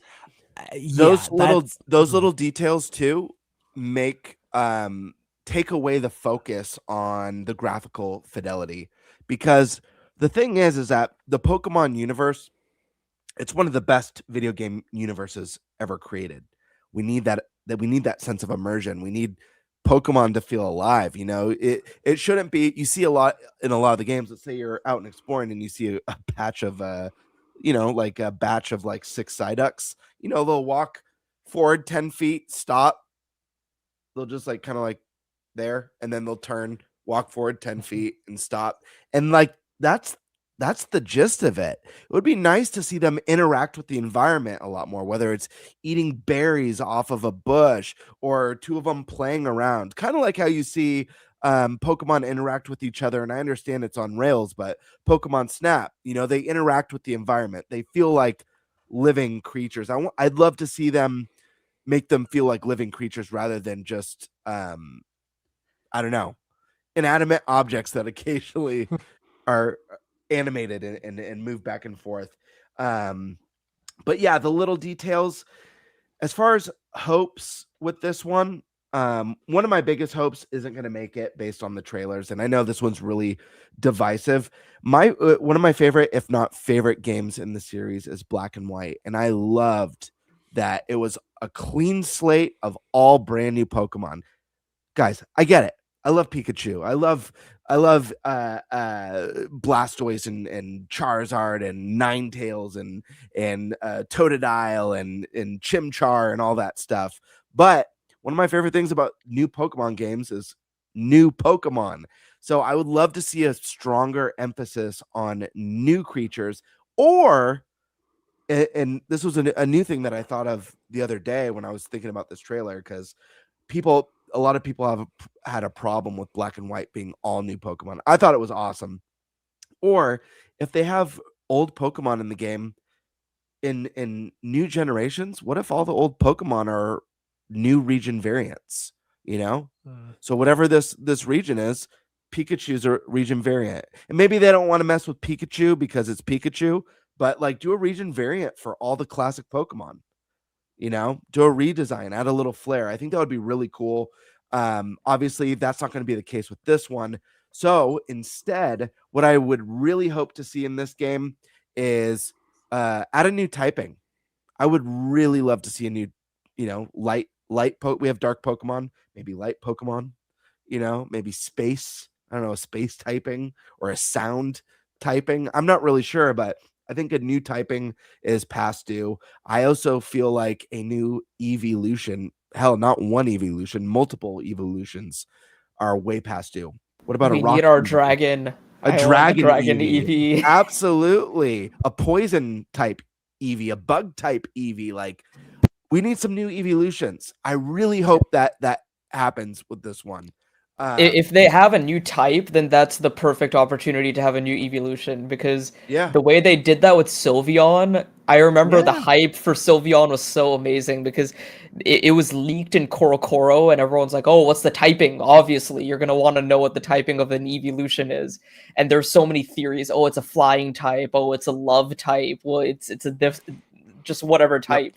And then eventually it was revealed to be fairy, which is the new type. That was a very fun speculation lead up to what type Sylveon was. Yeah, I think, I mean, even if they dropped it, like we get a future trailer that drops a new typing and then they tease, this is one of 2 new types coming to Pokemon Winds and Waves. Then it's like the speculation fest. Everyone's going nuts trying to think of what that second typing is. I just think that would be a lot of fun. Another thing I'm hoping for in this game, this is another thing that Black and White really excelled in, is and I thought this was going to be a change of direction for the series. It turned out to be kind of a one-off thing, but step it up in the story department. Black and White has a fantastic story. A lot of people who love these games are older now. It's not, I understand you want to appeal to kids, but like bring back a cool rival like Gary, revisiting Fire Red and Leaf Green. Gary's an ass, dude. Even Sharon and Black and White, Sharon and Bianca were very fun characters to interact with. I could totally see a more like Gary type of rival, because this kind of goes into a little bit of the leak territory, but not really, because it's when we saw the trailer, you see that giant building. It looks like a resort or something, and my thought is that I feel like we're going to be staying at that hotel and like we're on vacation in this region. And so we go out and have an adventure.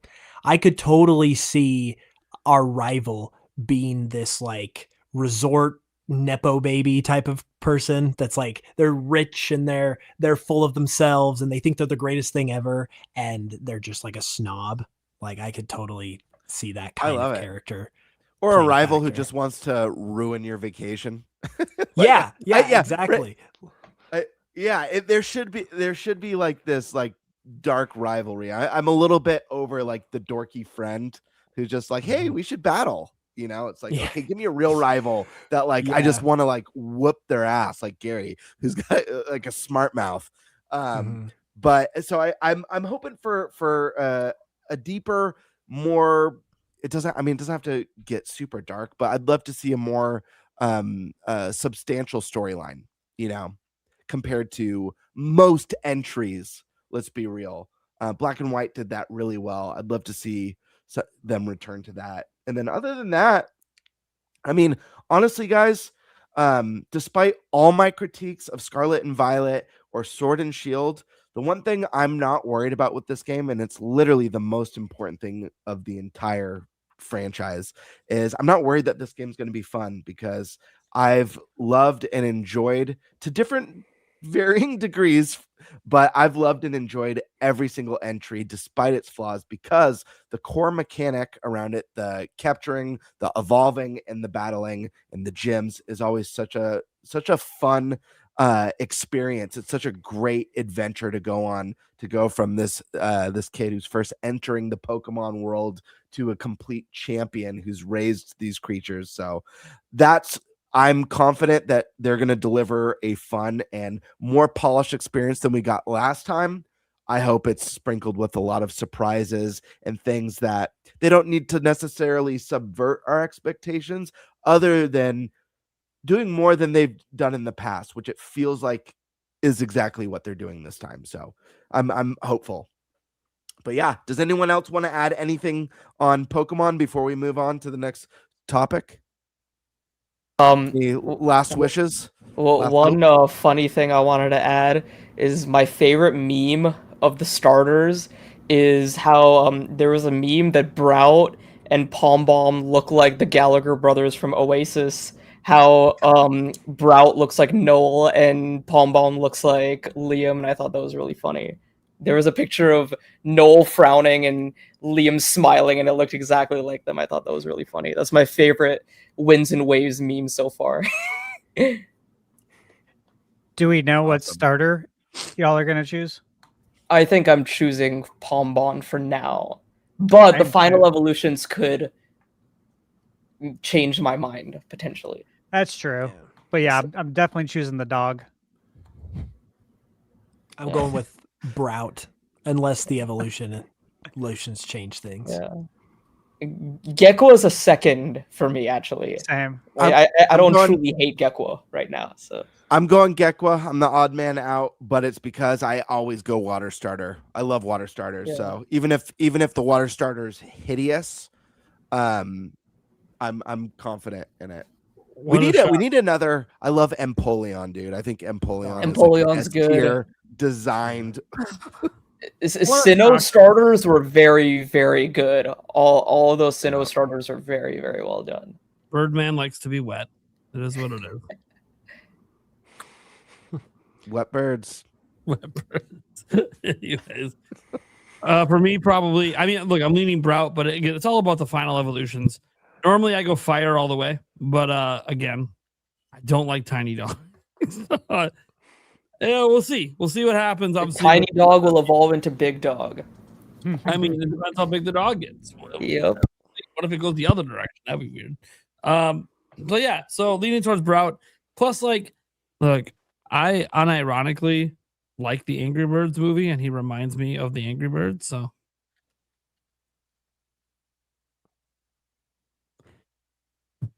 is what it is. It'll make my kids happy probably too that I chose the one that reminds them of Angry Bird. Okay, we can probably move on to our next topic, which I believe should be Stash. The only reason he didn't go first is because we want to make sure we got the Pokemon topic in. So what are we talking about, Stash? All right, guys. So Indie World was this week. And first off, do we want to put up some footage? Will we go over this? Yeah, Eric's on it.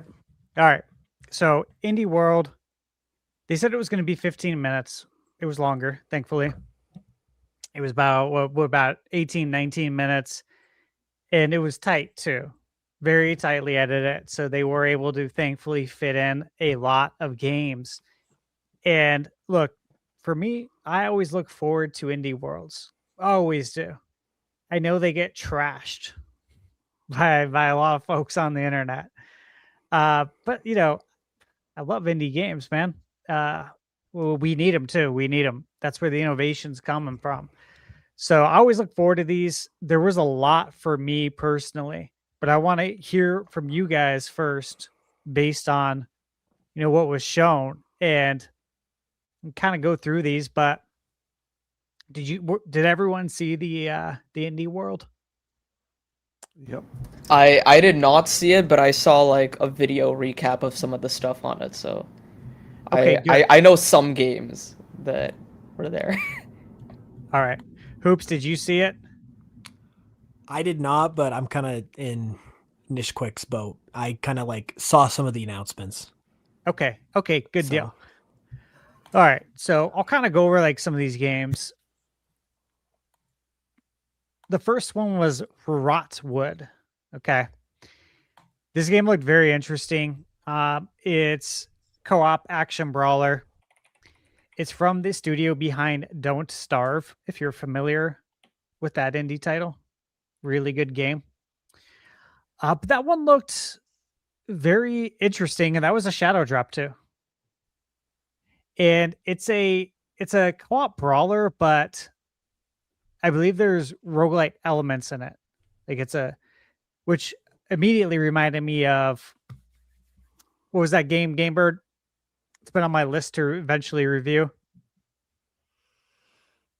The indie beat 'em up. Yeah. Oh my gosh. Are you thinking of Absalom? Yes, Absalom. Yeah. It's my dude. I cannot wait for you to play that. I know. Not to derail. It's my like favorite modern beat 'em up right now. By a landslide. So it gave me some of those vibes. Rotwood did. And so I was like, I still need to play Absalom, right? And I do have a lot of stuff to review. So I'm gonna hold on this. But it is a Switch 2 console exclusive, and it was shadow dropped. And then that footage that you guys are seeing right now is from Densh Attack from Fireshine Games. And this is the second time we've seen this game. This looks wild. This is a game that I'm extremely hyped for.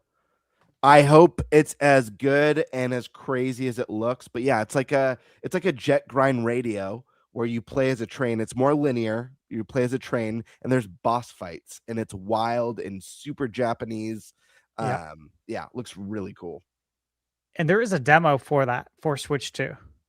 If anyone wants to try that. But again, this is all of these games.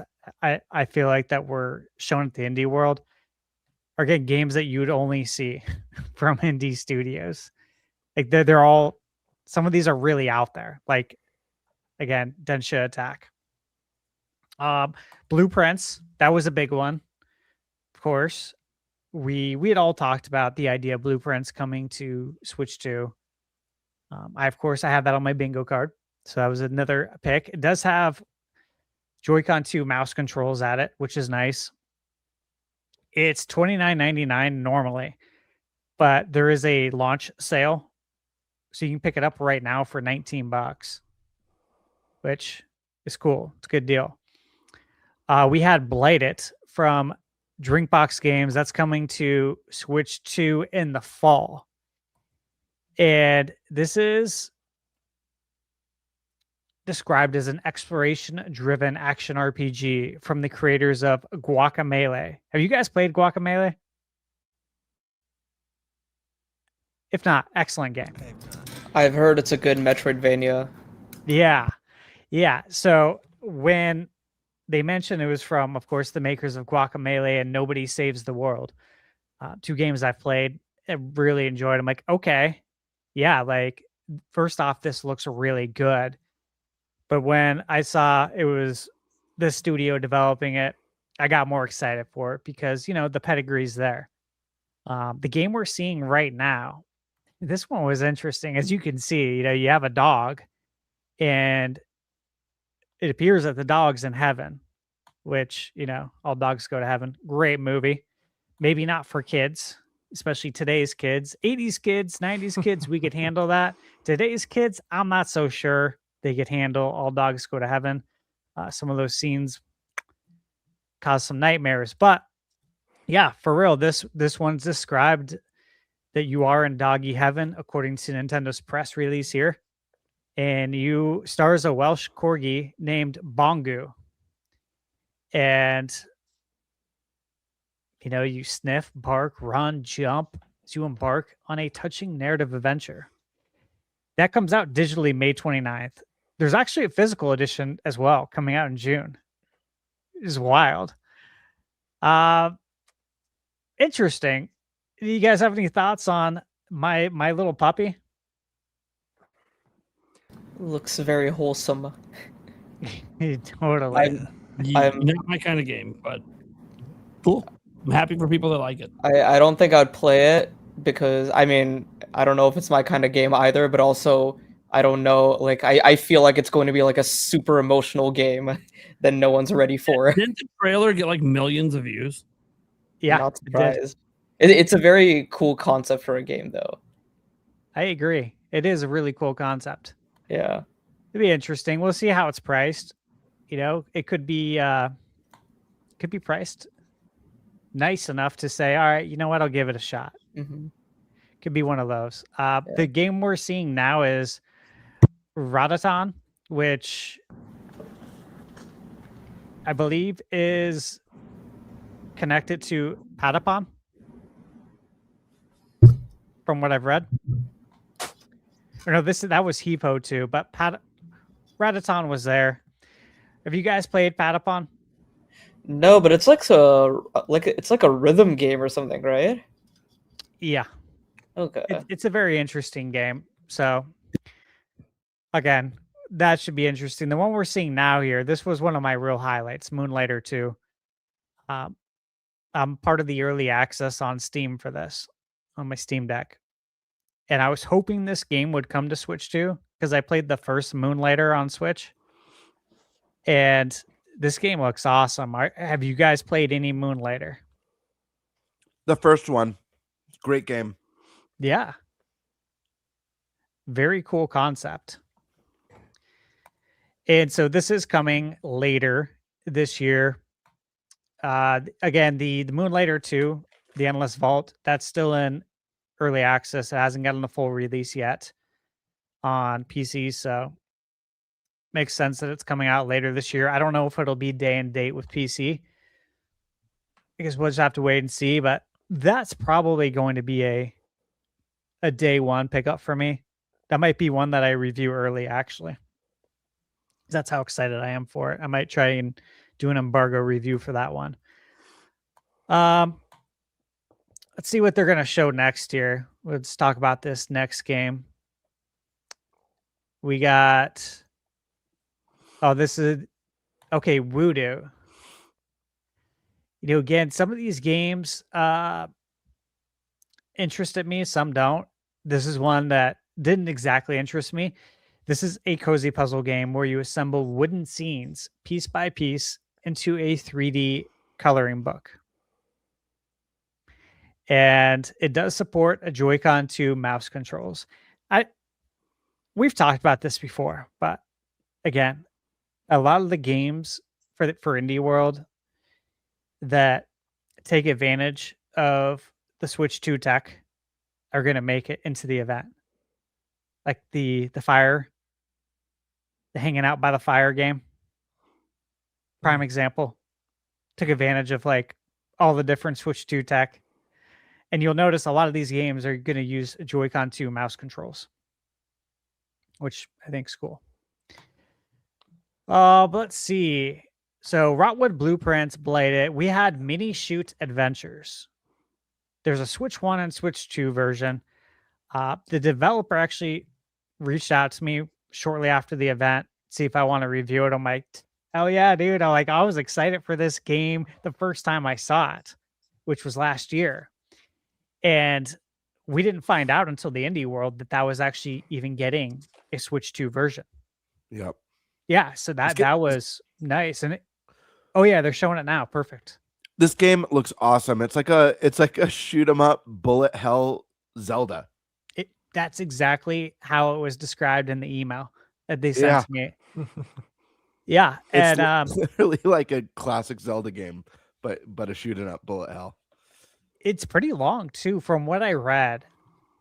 Let me double check, but I had checked howlongtobeat.com, and you know, anytime a game comes out like on another platform and then comes to Switch 2, I always check howlongtobeat.com because I have to see how long some of these games are to see if I can even fit them in for review. And to my surprise, this one was actually relatively long. I think it was like 10 to 12 hours, which, as you know, is unheard of for a twin stick bullet hell type of game. But again, that's where the Legend of Zelda stuff comes in. It's just, again, it's an absurd mashup, in my opinion, which is why I'm interested in it. So I will be reviewing that. And then here we have, was this the Midnight Walk? Midnight Walk. So this came out last year on PS5 and PSVR 2. I played this on PSVR 2. I was excited to see it come to Switch 2, and especially with as good as it looks, because the developers did mention afterwards on Twitter that, you know, this is all from Switch 2. It's coming out March 26th. I did talk to them. It's going to be $30, and that is a game I'll be reviewing. I don't know if you guys have played this. Have you, by chance, played it on PS5? Or have you seen it before? Well, obviously the art style is very cool. Kind of got that stop motion, a little bit of claymation, a little bit of like Nightmare Before Christmas vibes, right? if I recall, the developer worked on Lost in Random as well. If you remember that game, which again has that kind of similar, very unique looking art style. And again, the footage you're seeing right now is for Rotwood. This is the game that kind of gave me some Absalom vibes a little bit. For sure. But again, I haven't played Absalom, so I'm just going based off of the eye test, but it is a beat 'em up. There's roguelike elements. Absalom is the same thing. And again, this is a Switch 2 exclusive, so I'd be interested to see how that game reviews, see what kind of depth we have with it. But also that one looks pretty awesome. One of them that it's coming out March 17th is called Dead Zone Rogue. And it's a first-person roguelike shooter where you play online. It looks very interesting. It's procedurally generated. You can get like gear upgrades. They have elements that are added to them.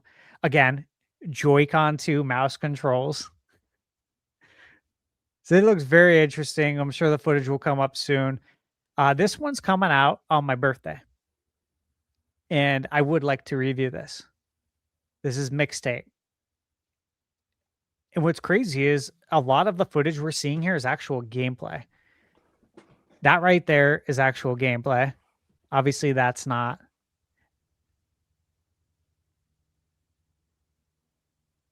I think there's probably some more gameplay in the beginning. But guys, Mixtape, any thoughts on this one?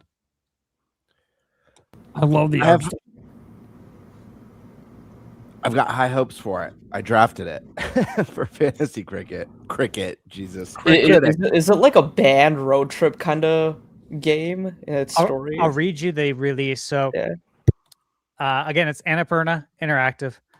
From the developers of BAFTA award-winning game The Artful Escape, Mixtape unfolds in a narrative-driven adventure of three fans exploring the greatest hits of their teenage experience, from the first kiss to the last dance, inspired by classic coming-of-age movies, which when they're riding in that convertible, it's very Ferris Bueller. Yeah, I got a lot of Ferris Bueller and John Hughes vibes from it. So, yeah. Yeah. I'm guessing that's what they're going for. They didn't say it, but, you know, it's obvious if you grew up with it. Mentions it features eclectic gameplay and a varied soundtrack of popular music from artists including Devo, the Smashing Pumpkins. What? And Smashing Pumpkins? Yeah, I know, that's classic. No way. I haven't thought about them since like the 90s, but yeah. That's cool. Really cool. Coming to Switch 2, May 7th. So again, like all of these games outside of what was it? One we had just seen a moment ago is kind of Blighted. Blighted's fall, but everything else is coming out like really soon, which is nice. To know that all these games are going to be out soon. Some of them are out today. There was three. I think three Shadow dropped, which was of course Blueprints. The shooter adventure, mini shoot. Yep. Mini shoot adventures and Rotwood. All three of those shadow drops. So shadow drops are always fun. Blueprints is getting a physical as well, right? Yeah, by I Am 8-Bit. Okay. And it is going to be an actual on card. It's not a key card. No game key card. Wow, that's good.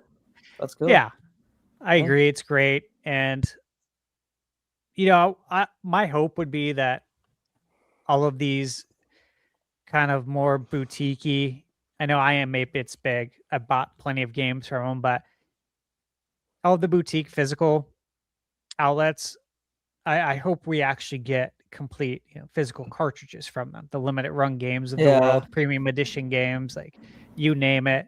Hopefully we get carts. It make a lot of people happy. I'm very curious if Expedition 33 comes to Switch 2, how they're going to do that physical. Is it going to be on card or is it going to be a game key card? Because I was talking to my friend about this and he was saying that he believes it'll be on cart, which will be amazing if it is. And he's like, Sandfall and Kepler understand the audience behind this game, and they would totally want to put it on cart. But I was like, I wouldn't blame them if they did a game key card. It would suck, but I wouldn't blame them with them being like a smaller indie developer and them wanting to put it on a game key card. But I don't know. That's the one indie game I'm curious to see what they choose to do for physical release. I would guess they go true physical. That would be awesome. For the reasons your friend said. And because look, I worked with them in the lead up to Expedition 33, and they were so cool. I remember talking about it here on the podcast, last year, whenever it was, and they were willing to let anybody that wanted to review the game review it. They even said, like, you don't have to even be like a YouTuber. Yeah. You could be a full-time chef. I remember them specifically saying you could be a full-time chef. And if you want to play this game and like give your thoughts on social media or something, we'll give you the game. I'm like, wow. Like, not only are you charging like not full price for the game, but you're willing to give it to anyone. You could just tell that, like, based on the interactions, they understood the assignment. I'm in their creator program as well, Kepler, and all my interactions with them have been really cool, like very creator friendly. Yeah, So- they definitely are very much in tune with the gaming landscape and gamers in general, which is awesome. It is, And man. they are It's gamers refreshing. too. They have a very good taste in games. Like, if you go to their website and see the Yeah. developers and see their favorite games, they have a lot of cool choices. They Cool do. picks. They Yeah. do. That was one of the reasons I was excited to, to be in their program. Is like, Yeah. like, you guys know how to pick them, and there's some publishers out there that I've worked with consistently now that know how to pick games. They know how to pick good games, like Dangan Entertainment. I've worked with them on a handful, and they just keep picking games that I legit am interested in, and it seems like they get it, which I like. Because you can't say that for most publishers. There's definitely some misses in there. Here we have the good old sizzle reel, right? And I think for the most part we got Tome 2. I don't know if you guys played Tome 1. That was a nice little indie game. So that was nice to see they were getting a second one there. Outbound. That's a cozy game where you turn an empty camper van into the home of your dreams in a cozy off-the-grid exploration game, which looks interesting. That's coming to Switch 1 and Switch 2. There is a demo for that right now available. There's actually quite a bit of demos. Unrailed 2 got a demo. So, look, I think overall, I'll just get this out of the way for me. Blueprints, Blighted, Mini Shoot Adventures, again, I already have. I'm already working on the game for review. Densha Attack has my attention because it's so crazy. Mixtape, I'm 100% like planning that I'm going to review that game. I think that'd be a fun one to play too on my birthday because it is very retro. It's very 80s inspired. I'm an 80s kid, so I'm like, yeah, dude, that sounds perfect. I made plenty of mixtapes by recording songs off the radio, so like this would be cool. This would be a fun one. Nice little throwback. And then Moonlighter 2, again, I'm in the early access. I was hoping it would come to Switch 2, but I was prepared to play it on Steam Deck, but hoping for Switch 2, and then it got announced. So I'm like, yeah, in on that. And then I talked to the Midnight Walk developers as well for review. That's coming out March 26th. So like for me, there's a handful of games I want to play. And that's why I got to throw it to you guys. I want to know, like, are you planning on playing any of these games? Because I do feel like I'm a little bit of the exception when it comes to indie worlds, but maybe I'm not. Nishquik, are you going to play any of these? I'll start with you, man. Blueprints does look interesting. I sort of had my eyes on it last year, and now it's kind of like it's on Switch 2. It's a lot more accessible. It's going to be in handheld mode, so more incentive to possibly pick that up. Mixtape looks cool. I'm not an 80s or 90s kid, but I love that kind of music.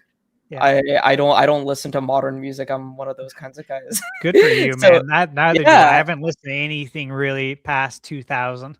Yeah, like I heard Smashing Pumpkins and I was like, oh, that's pretty cool. I actually saw Devo in concert last year. It was pretty funny. Devo and B-52s came to town. My friend was like, hey, you want to go? This might be the nice. last time they ever perform. And I was like, sure. So that was fun. But yeah, I also the rhythm game looked good. Rattan, I think it was what it's called.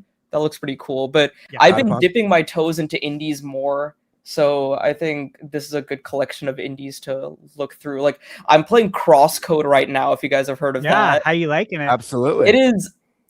It is scratching the Zelda itch for me. So Dangan Entertainment. Oh made yeah, that. you're That's right. what I'm saying. Like so Yeah, many of the that's games them. that I've been reviewing, they make, and then I looked at their back catalog because they're like, if you want to review anything else that we've released, let us know. And then I looked, I'm like, oh my god, you guys made Crosscode. Like, I love this Yeah. game. I played that before YouTube, but I was like, dang. Because again, I was looking through them. Like there was a handful of games I didn't know they made. And they have Alabaster Dawn or something coming soon. Yeah, Yep. Radical Fish is doing that. But yeah, that's good. It is a lot more challenging than I expected, but it's fun. Yeah, for sure. Hoops and hip hop. What about you, man? Any games here that you are thinking about playing? I don't know if I'll get to them or not, but I agree with the mixtape. I just like the premise of that one a lot. And then I was gonna say, with the Dogs Go to Heaven game, I forget the name already, but that game, My Little Puppy. My Little Puppy. Thank you. That game kind of typifies what makes indies so interesting to me, and it's that a lot of them are based on this premise that's like super unique and interesting. So this one is a dog that's died and gone to heaven. And you don't see that with AAA games because it's either like they're so big and massive that they're just like expecting you to buy it regardless, or they don't have that kind of unique factor as much. And so that game catches my eye for that reason. So it might be one that I look into. Very nice. Yeah, good call. I agree with you. All these games we saw, they're far too risky for AAA to make. Releasing a game like this could break some of these AAA companies, oddly enough. Birdman, what do you think? Yeah. I mean, I love indies. I play as many as I can because, like you said, this is where, especially in modern gaming age, this is where you see all the innovation and really creative ideas in a way that companies just aren't able to afford the risk. Handful here that I'm really excited for. I have not played the demo of Dench Attack yet. Really looking forward to playing that. This is one I've had on my radar for months now since we saw the first reveal trailer. Just that cool Japanese vibe with the kind of jet grind radio themes and the big boss attacks. It's just so wild and crazy and Japanese in all the best ways. Really excited for that. I hope it lives up to my expectations because I'm expecting something pretty cool there. Blueprints. This one's going to be a double dip. I bought this when it was brand new on my PS5. Really loved what I played on it. But you know what? I stopped playing for no other reason other than, man, this game would be a lot more fun if I could play it in handheld mode and on the go. And I could play it in bed and stuff like that. So Yeah. I put it down.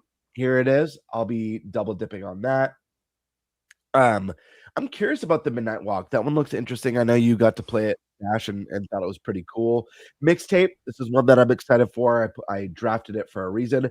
Moonlighter 2, very high up. I love the first Moonlighter. It's a very cool concept. You're a merchant, and it's got some cool roguelike elements.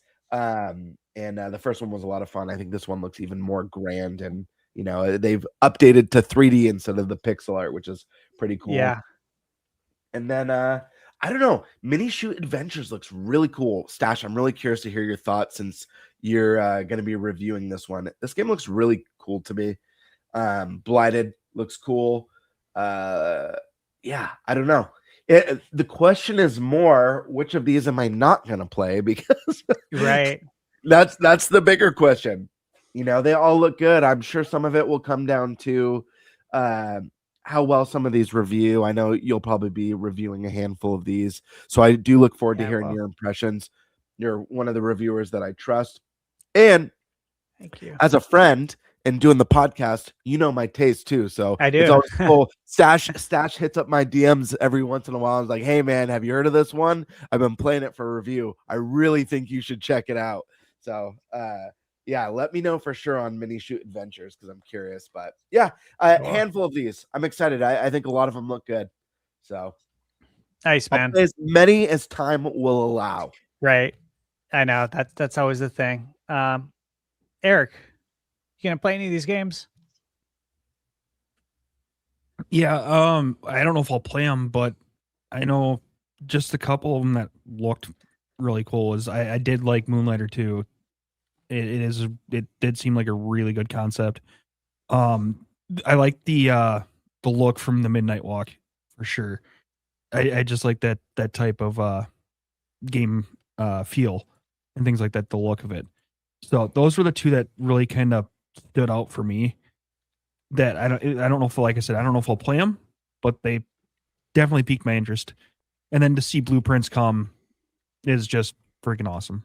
So yeah, I agree. It's a good deal now too. I might pull the trigger on it. I don't know. It's going to be a better deal. All right. Prime thoughts. One, I really enjoyed the Indie World a lot. Just starting there, I really enjoyed it. I thought it was one of the better ones, just for the quality of games they were showing from start to finish. They had like 3 shadow drops, which was just awesome. Usually you get 1. We had 3 now. Obviously, Indie Worlds are more likely to have shadow drops than, multiple shadow drops in other Nintendo events.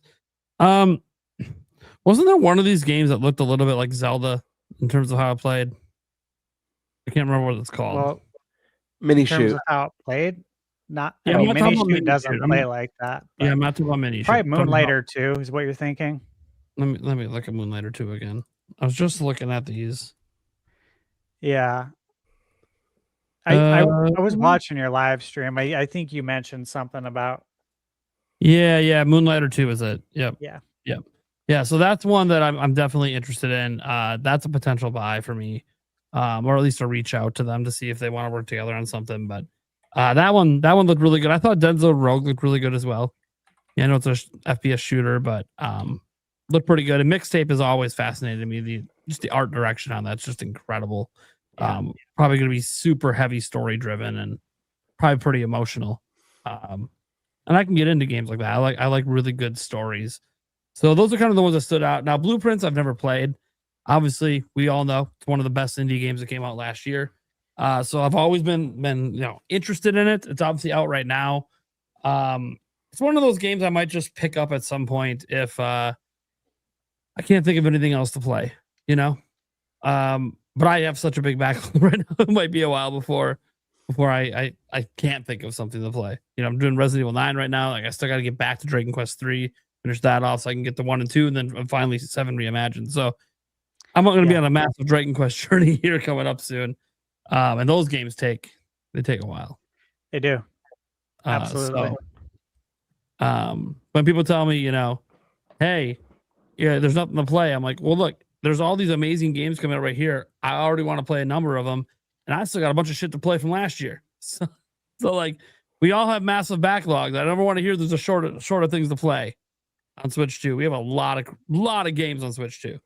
We do, and I know it's morbid to say, and I've said it a million times, but backlogs will follow us to our grave. Oh, absolutely. We ain't finishing all these games in our lifetime. We should just be buried with all the games that we didn't play. Right. Yeah, it's sad, but it's the reality of it for sure. We'll never get through all of them, even though we'd love to. Some won't make the cut in this lifetime. Yeah. All right. So overall, look, I think this was a successful indie world. There's definitely something for everyone. It wasn't all like farming simulators. It wasn't all cozy games. Like, obviously, these are things we've seen in the past. I thought there was just a really good variety, and both Switch 1 and Switch 2 owners got fed. So, good stuff, man. Good stuff all around. And who doesn't love a nice shadow drop? There was no Silk Song, though. Right. The first indie world with truly no Silk Song. Yeah, I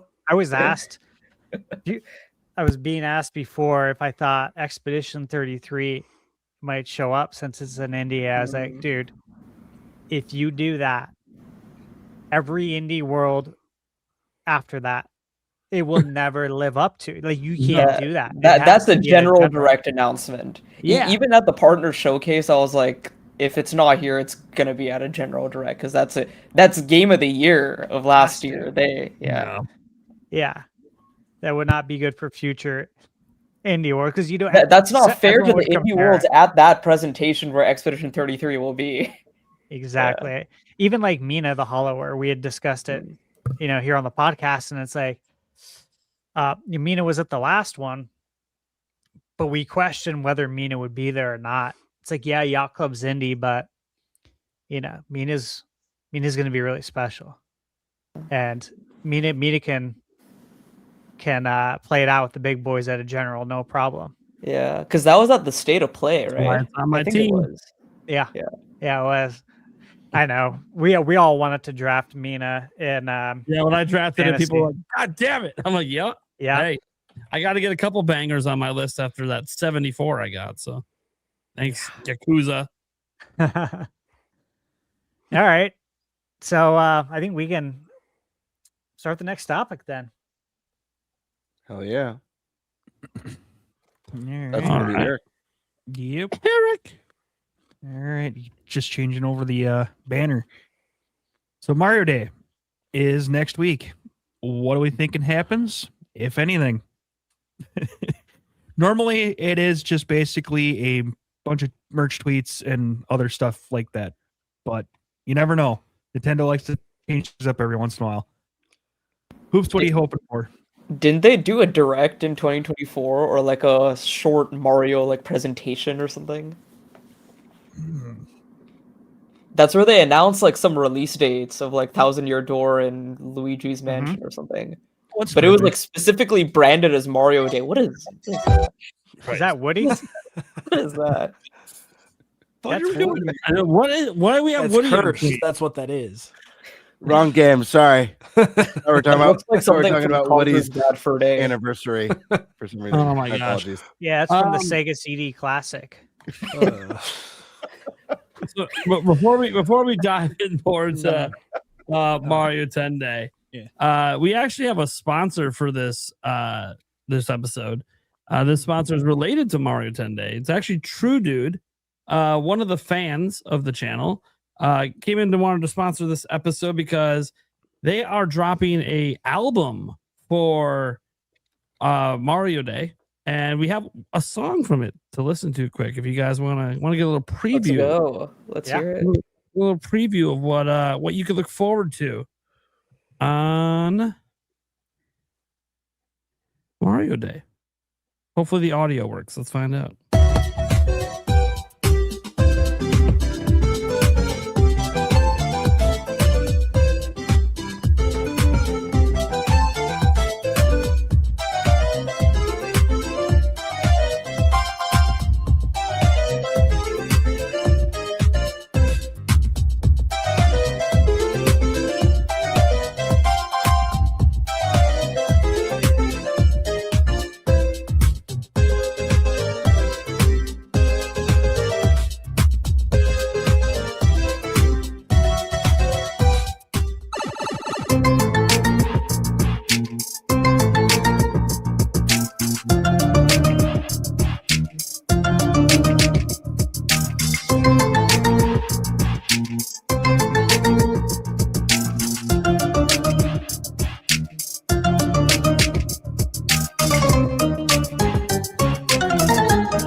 So that is sponsor of today's episode, True Dude. I dropped the link in the chat if you guys want to go check him out. He's dropping a Mario 10 album on Mario Day.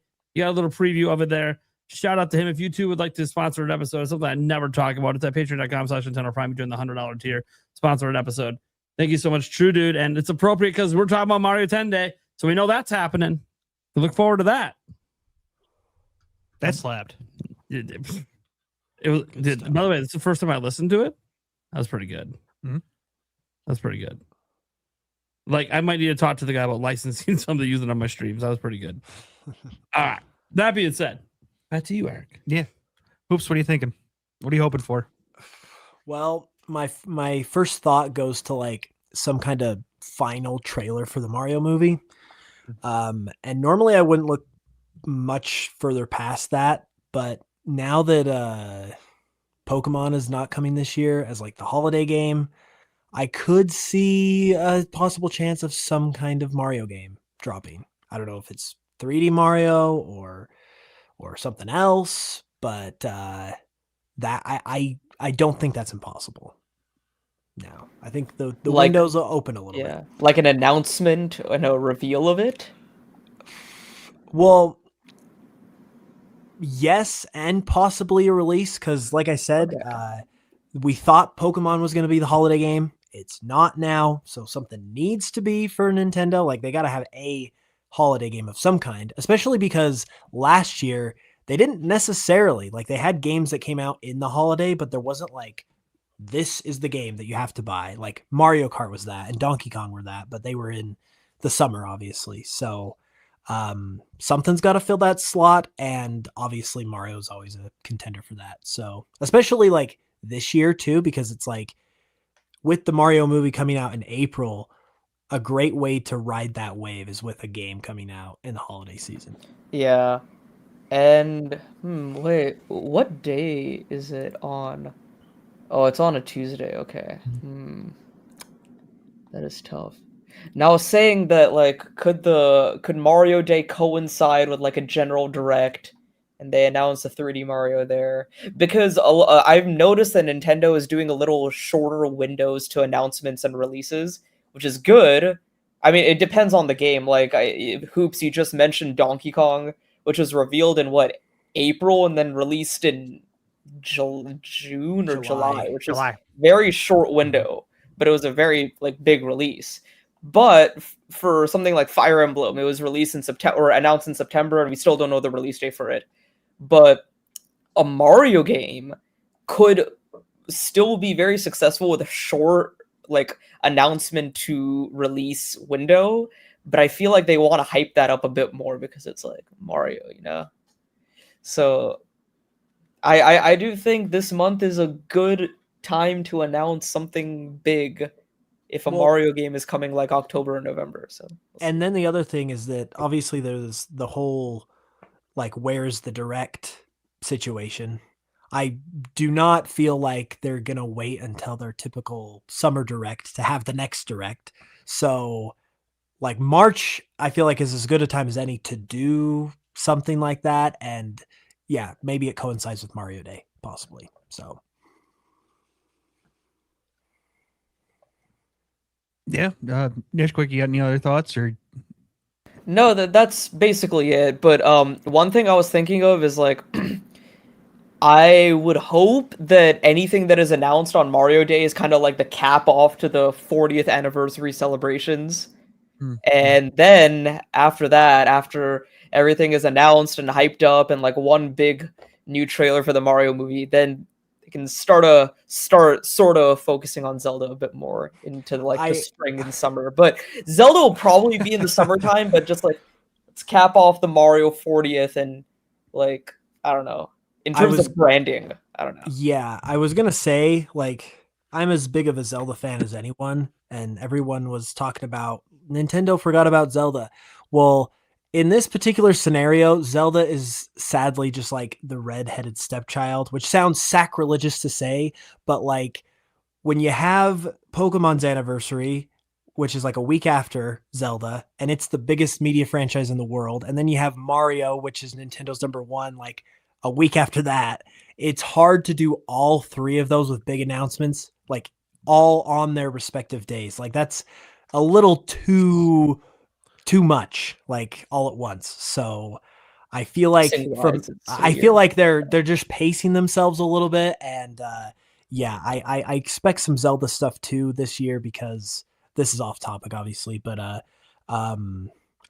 they've wanted to do a Zelda game like every year for the past little while. That's kind of what their strategy's been. So I think they'll have something for this year for sure. Sweet. Stash Man, what are you thinking? So as far as Mario, just piggybacking off what you'd mentioned there, Hoops, I do think this was always the plan. This was my prediction last year when we talked about Mario's 40th and what was going to happen. I mentioned that the anniversary would run through the movie.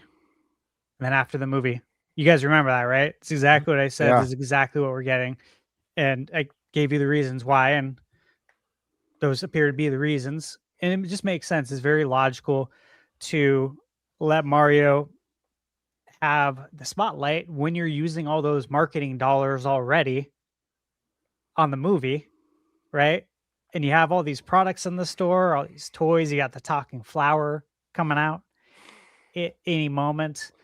You got the Yoshi hatching from an egg. I think that's from Jack's Pacific. I showed Michaela. I'm like, look at this, babe. I'm like, this could be the next Tickle Me Elmo right here. I was just gonna say, yeah, that is like 90s holiday #1 toy, right? Type feel. It could I think it has the potential to be that for sure, and just be absolutely nuts and sell like crazy, which would be cool. It'd be a fun moment for Nintendo. So yeah, I do think we're gonna get Zelda though after this. Okay. And you brought up good points too about Pokemon. You know, you got to let Pokemon do its thing too. And you know, these are all big anniversaries this time around. This isn't your normal Mario Day. This is the 40th anniversary in a sense. Now, look, we can look at this two different ways. Okay, Nintendo is celebrating the 40th through the movie. Technically, last year was the 40th, right? 1985. I'm 40.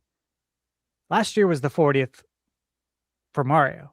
But again, however you want to look at it, Nintendo's celebrating the 40th right now, which leads me to believe that it should be more special, right? Just like Zelda's 40th, just like Pokemon's 30th. There's something more special about this. It's not the 41st, not the 35th. It's the 40th. It's a big one. So there's some things that I've thought about. I wrote down here potentially happening, right? Obviously, the Mario movie trailer, we could get another one. We could. I don't want to see it. You guys already know that. I don't want to see any more. I'm just waiting for tickets to go on sale. If they'll pre-sell the popcorn thing, I'm going to get that. I've never bought one before. But I always told Michaela, I said, look, because she's asked it with other movies we've went to. I'm like, no, I don't have any interest in that, babe. We're not sitting at home eating popcorn.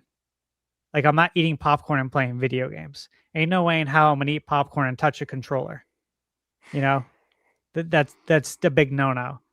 And anytime Michaela is eating something and she goes touch the controller, I go, what do you think you're doing? You gotta go wash those hands first. I picture controller. I don't know why I picture with Stash. If anyone's ever seen the movie Pootie Tang, the belt, just like whipping the hand with the belt. If anyone's seen that movie, anyone? I have when it came out. I do remember wild, that. dude. That's an oldie. That's a very old reference. So credit to you on that. Yeah. So again, I did mention though that I would get a movie theater bucket if it's for a Nintendo movie, like for Mario, for Zelda, obviously. I'll totally buy that because you're buying Nintendo merch, buying like cool Nintendo stuff. So if that goes up for pre-sale, I'm in on that. But I do not want to watch the trailer. Mario Sunshine could be added to GameCube NSO. Now look, I really think you put Mario Sunshine on NSO in the summer. It's a beautiful summer game. It's summer vibes, it's not just in the title, but it's in the entire environment. It's beach themed. There's water everywhere. You're collecting shines. It should shine in the summer, right? I remember when I pre-ordered at Toys R Us. You remember what it came with? Like, it's literally in my senior picture that I've shown you guys before. Came with a beautiful Super Mario Sunshine beach towel. It's summer theme, man. So yeah, you could do it now, but honestly, look at what we're getting. Next week on Mario Day, we're getting Mario Tennis, Mario Clash for Virtual Boy, and we're getting Mario vs. DK for GBA. Do we really need Mario Sunshine right now as well? Or can you wait till summer, if you're Nintendo, release it then when it makes most sense? Release that in summer, release Wave Race. Okay? There's your summer GameCube titles. Easy money. Makes total sense. So I think maybe you pump the brakes, hopefully, on that. You could talk about sports, like maybe we get Mario Baseball on GameCube NSO. But again, we're getting Mario Tennis on Virtual Boy. Do we need a second sports title? How the Bucks doing? Dude, ESPN's why does it autoplay with audio on ESPN? I hate that. Dude, I know. I hate that. I know. So Mario Baseball, yeah, that's a possibility. Obviously, I don't think we're getting Mario Tennis on GameCube NSO until Mario Tennis on Switch 2 has had several years to sell.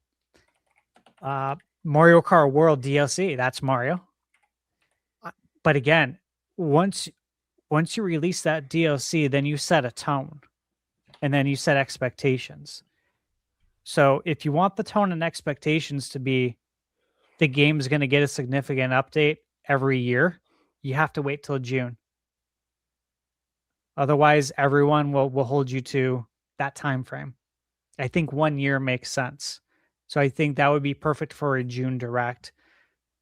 So Mario Kart DLC, would I like to see it? Yes, but again, it doesn't seem very realistic. Then you got to look at Mario Maker. Do we get a Switch 2 edition with mouse Joy-Con controls? Now, correct me if I'm wrong, but when you have the different game styles you can choose, didn't we have slots for more coming? And they were never filled in? What are we doing there? To me, that's very odd for Nintendo to leave slots open. So maybe there was something planned all along, a Switch 2 edition. Maybe they say, you know what? We waited to add this to the game because we knew that the best way to make a 3D Mario game, a Mario 64 and Mario Maker game, was with mouse Joy-Con controls. Because you need a mouse to do this. You need mouse control. Honestly, to me, that makes a ton of sense. Yep. So maybe you get that. Obviously, you could go Mario Maker 3. That's an option. But if they want to revisit 2 and give us 3D, that would be really cool. And also, it is the 30th anniversary of Mario 64. This would be a really good reason to give us the ability to make custom 3D Mario games. And I will say this, and it's probably a little taboo, but come on, bro. They've been doing this on PC for years. They have a PC Mario 64 maker. And it's cool. So, again, you should be able to get the best experience from a Nintendo game on a Nintendo platform. I've said this a million times.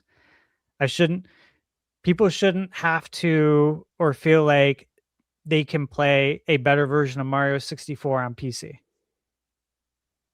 You know, like if there's a 4K 60 version of Mario 64, you should be able to play that on Switch too. And there is a version of it. But you should be able to play that legally and buy it from Nintendo on Switch too. So again, here's an opportunity to do something cool and give us Mario 64 in there. Obviously, Mario Wonder. We already know we're getting the Switch 2 edition on the 26th. They probably make mention of it. Then there's Yoshi's Mysterious Book. Does Nintendo want to count Yoshi as Mario? Is Mario in the game? And we don't know it. Could very well be. Then that would certainly count for Mario Day. And also, that is a spring 2026 release date. When are we getting that? Mario Day? Are we getting it before the movie? Or are we getting it after the movie? Again, these are all things that Nintendo has a roadmap for and that they're going to have to give some answers on. Those are all the things that I can think of outside of things like merch, at the stores. Chat mentioned they bought a Mario Galaxy shirt at Walmart. I don't want to see how it looks, to be honest with you. I don't have a Mario Galaxy shirt. I love Galaxy. If it's like one of those $8 shirts, count me in. At the very least, I'll wear it to bed and support Mario. If it's cool, I'll wear it out. I'll wear it to the pod. I'm saying. So, look, guys, there's a lot of options here, right? We could get, an 8K release of the 1993 Super Mario Brothers movie in 8K. You guys know I got the 4K one. Yeah. Well, I mean, are there any other games that you guys could realistically see? Like, do you think they're going to add more to the NSO? They already announced. They pre-announced 3 games, which I don't know about you guys, but when they pre-announced it, that kind of got me excited. Like, why are you pre-announcing this? You got more to talk about on Mario Day? You couldn't have said, hey, it's Mario Day. And guess what? We got 3 games for you today. They didn't. They're like, hey, these games are coming on Mario Day. It's like, okay, well, you got more to talk about then, maybe. Otherwise, why would you tell us early? You'd queue this up. You'd schedule that tweet for a week out. So, what do you think? You guys think there's a chance we could see more? It's the 40th. Based on how they're celebrating it. Even though it's the 41st. I mean, it's possible. It is possible.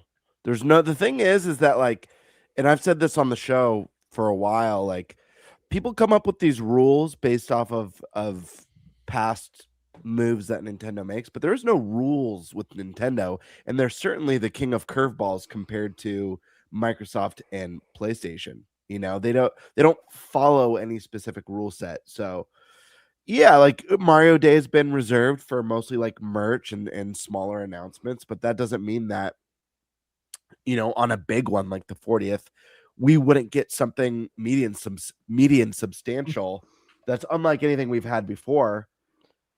Who knows? I'm not gonna bet on it, but no, it's certainly possible.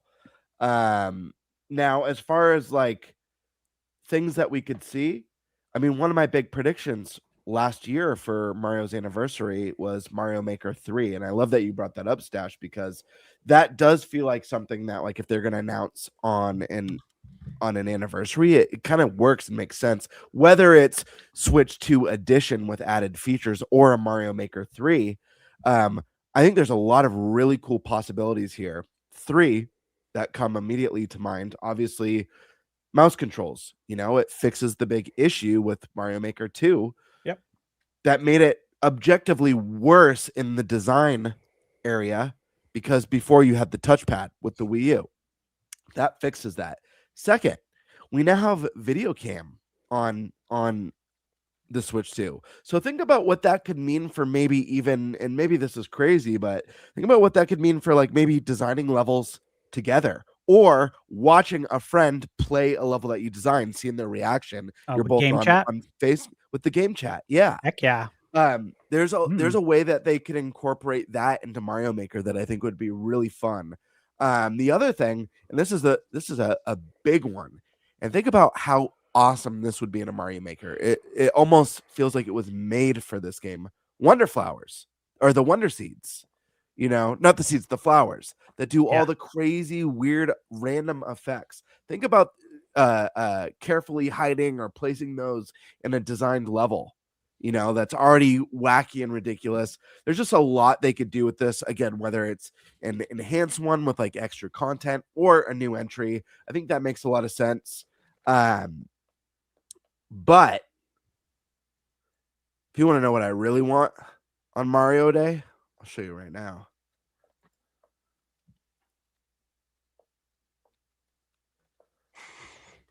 The brand new officially leaked. Wait, this was the leak? Nate this was the AI leak?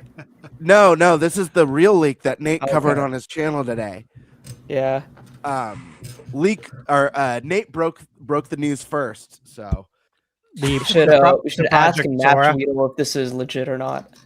The Project Sora Mario. It's so dumb.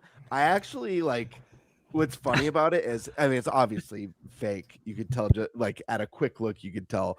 But the concept of it, I actually love. Of at least as a superpower, Mario just gets completely jacked and yoked out.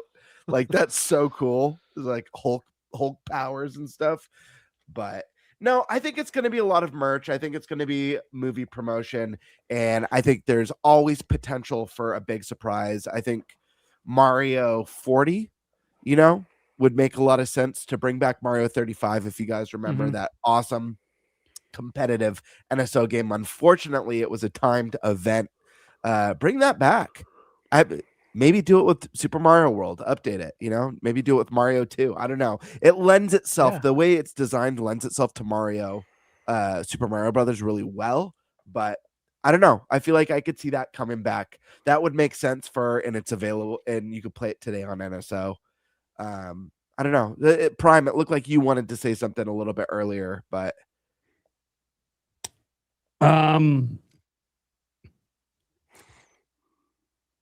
I don't think anything's really going to happen besides potentially the day before, day after a Mario movie direct to show the final trailer. Sure. But all I expect. Everything else will just be merch and or icons. I know we talk about, it's the 40th. Yeah, last September, and we got the event for the 40th in September. I don't think there's anything else coming for the 40th. That doesn't, by the way, mean, guys, I don't think a 3D Mario is possible this year. I just don't think it has anything to do with the 40th anniversary. So then it has nothing to do with Mario 10 Day. Because if we do, that game's coming out way later this year when they're already going to be talking about Zelda's anniversary this summer and onward. So I just kind of feel like, I know, Gamer talked about how, past expectations shouldn't set the current one in terms of Nintendo just doing whatever the hell they feel like. And that's true. Nintendo can do whatever the hell they feel like. I just, by the way, I want to be wrong. Just like I want 3D Mario this year. I want to be wrong about Mario for 2028. I do not want to be correct. I'm fine being wrong about things that I don't actually want to happen the way that I'm thinking it's going to happen. I want Mario 10 Day to be like this big blowout that has 3D Mario and the Mario movie final trailer. And, they throw in, they do a Mario Presents situation and they throw in some other stuff. Maybe they have a spin-off, series starring Toad or something, for like a TV show or something. I would love for all of that. It's just Nintendo has never really treated Mario Day as any other, as a special day other than, hey, we could do some new merch and have some sales on games and stuff. Nintendo themselves has never really taken Mario Day that seriously. Us fans sometimes hype it up more than we act. Sometimes fans act like it's a Pokemon Presents that we get every year on Pokemon Day. It's like, no, Pokemon Day has created the tradition of having a Presents every year. Mario Day has created the tradition of pretty much having nothing worth talking about. I mean, look, we haven't even brought up the one thing we know is definitive.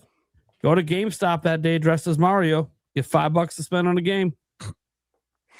That's a thing happening.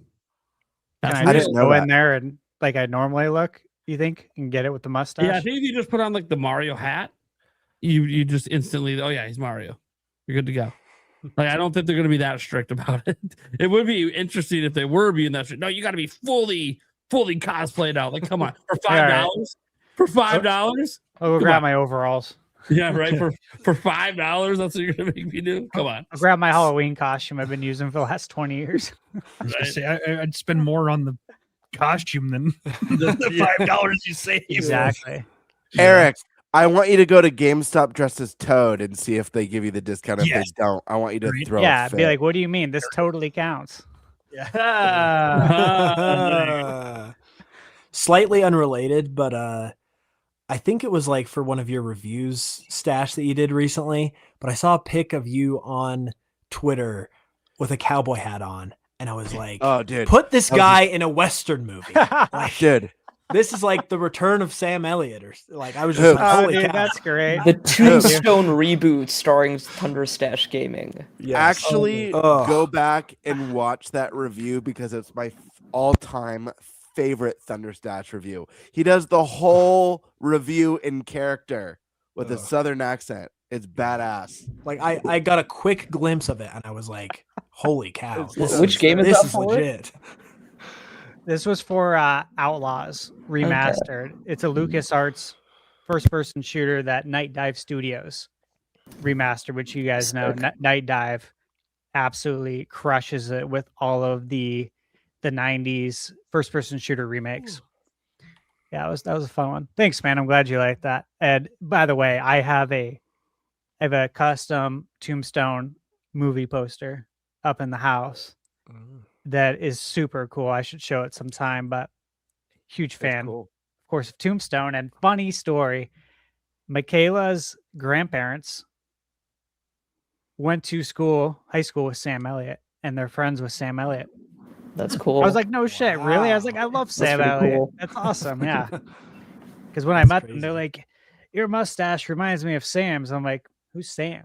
You know, Michaela's like, oh, they know Sam Elliott. I'm like, no, Sam. What? You just casually mentioned that. Yeah, I know. Like that's so cool. I'd love to meet him. Yeah, very cool. Prime, I know you're still talking, right?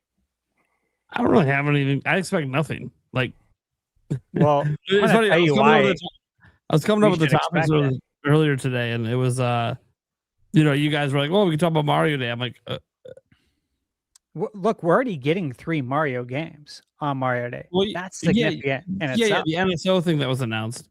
Yeah. But it's like, I just don't care. So you don't think they'd lean into anything with the movie? You don't think Nintendo's like, man, this is such a good time to capitalize on Mario Day this year because, not only is it our 40th, but we got the movie coming out April. I said there could be a Mario movie direct. I already said that. There's going to be another one. There's one literally rumored for next week. Yeah, but you'd think they would want to really capitalize again on all the marketing dollars that are already being allocated to the movie so that their video game sales, the Switch 2 sales could ride that wave. You'd think but Mario do more on sale or something. They do game sales every time. What are we talking about? They're not releasing a new game next week besides the old NSO games. It's like, what are we talking about? More announcements? Even if they reveal like 3D Mario, that doesn't do anything for 3D Mario. It's not coming out till way later this year if it comes out at all. So like it'll be so far removed from the movie, it's not even going to matter. So I just don't. I literally, outside of game discounts, and again, they do this every Mario Day. They discount all the Mario games. They do it every time. Like there's going to be a Mario movie direct, and that will be it for anything that's actually exciting. Besides game sales, I'm not saying game sales aren't exciting, guys. Like they dropped Mario Galaxy 1 and 2 down to like $50. That's sick. Yeah, but here's the thing. This is what I'm saying. You can't go on you can't count on the patterns. There's no rules. For all we know, one of the big things this year is there is no Mario sales. Sure, one of the big things this year could be they just don't celebrate Mario Day at all. What's your point? That you just made it.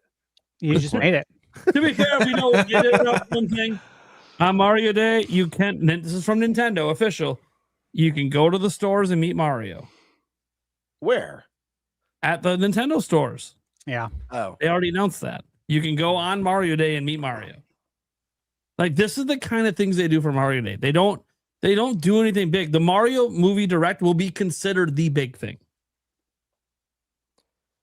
I don't think you're wrong. I'm just saying, like, you never know with Nintendo. That's all. That's my point.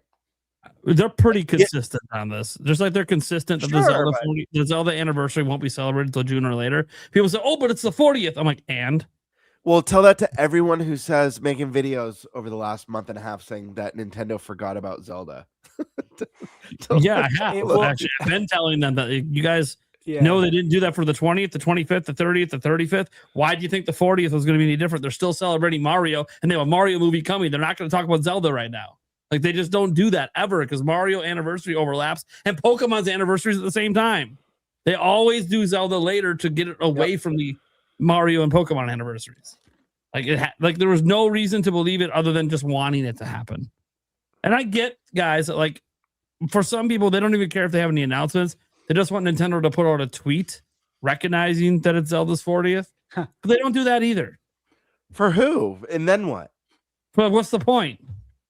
Why not wait till they're willing to actually talk about the anniversary, which will be June or later?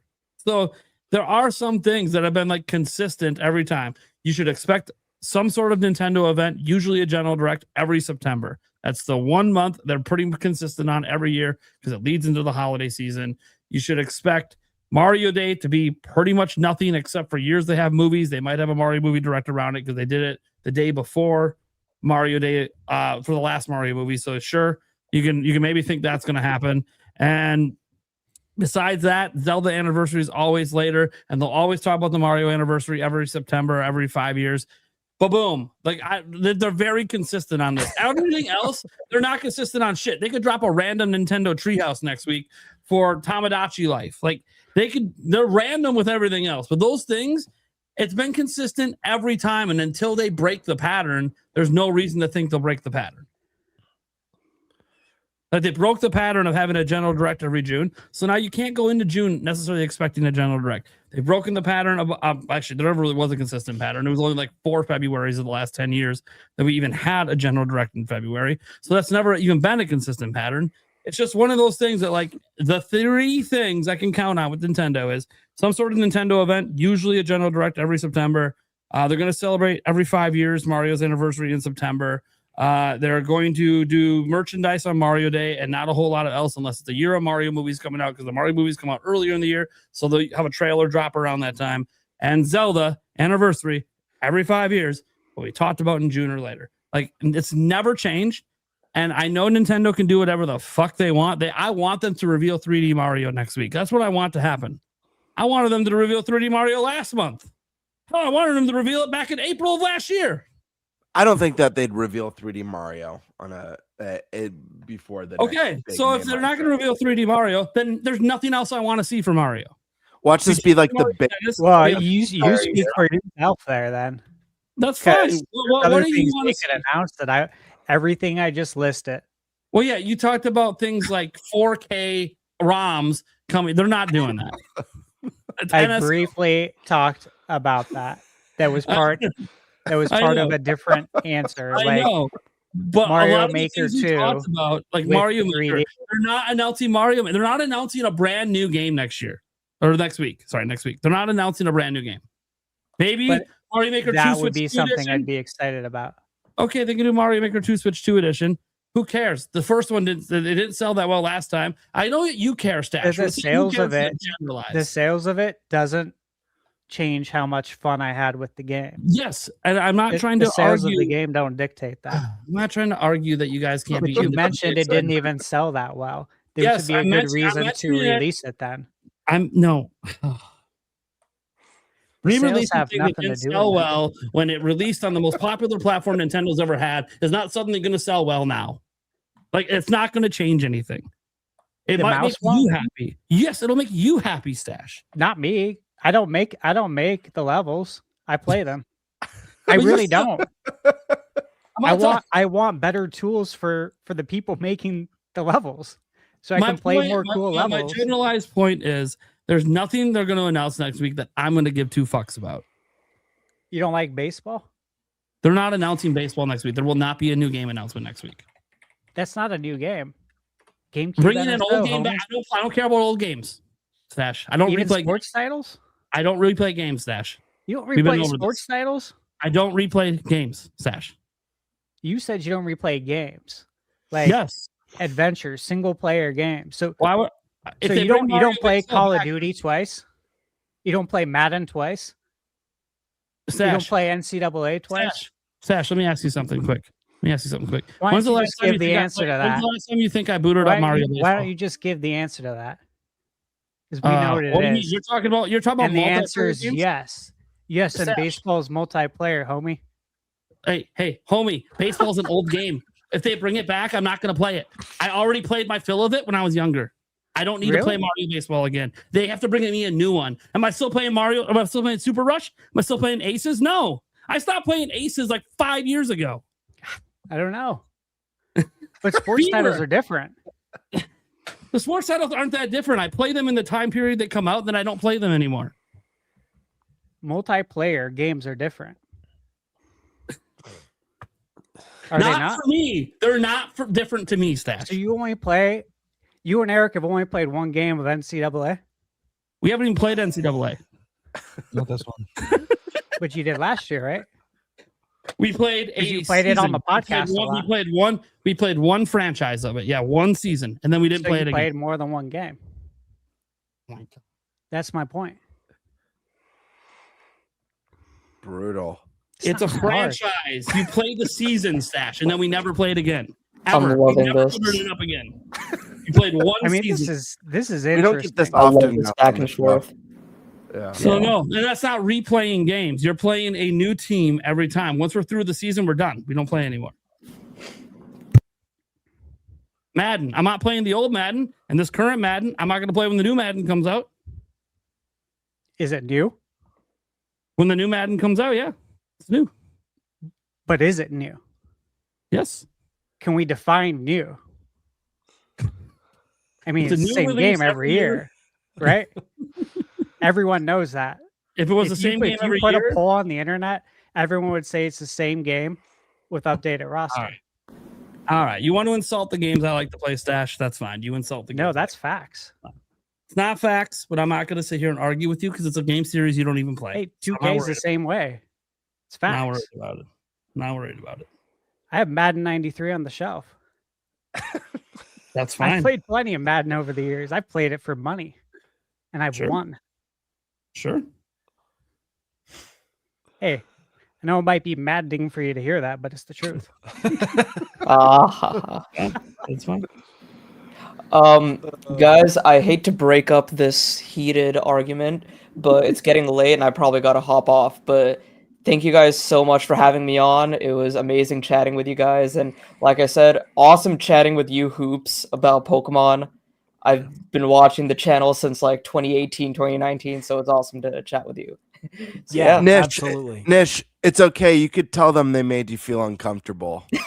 That's okay. No. Last one of the first times I was on the show, there was like a heated argument with Nate and Jake Randall. That was fun. That was fun. I was just here like, oh, this is great. I live for this. It was fun. But yeah, my presence always sparks something, I guess. But yeah, it was a fun time. Thank you guys so much for having me. And yeah, anyone watching, if you guys like Xenoblade, JRPGs, and Nintendo, subscribe to Nishquik Pops. I'll be streaming Xenoblade X eventually in 60 FPS. And yeah, thank you guys for having me. I'll see y'all. Good night. Thanks, man. See you soon, Bye. bud. Later. Thank you so much. Yeah, you have Yeah. a good night, dude. Yeah, later. And then this dead's just dead silence. No one wants to talk. No. We need to get a soundboard on this podcast. That way we could do. That would have been perfect for crickets. Oh, I don't have crickets on my soundboard anymore. I used to. I got no, I don't have anything good on my soundboard right now for this. I gotta start adding some more stuff for the podcast. Way to go. I provided you 3 different It's not providing me, it's me getting the motivation to do it and finding the time to do it is one thing too. But anyways. Yeah. My 2 cents, hopefully. I mean, like you guys said, I'm sure we'll see a Mario movie trailer.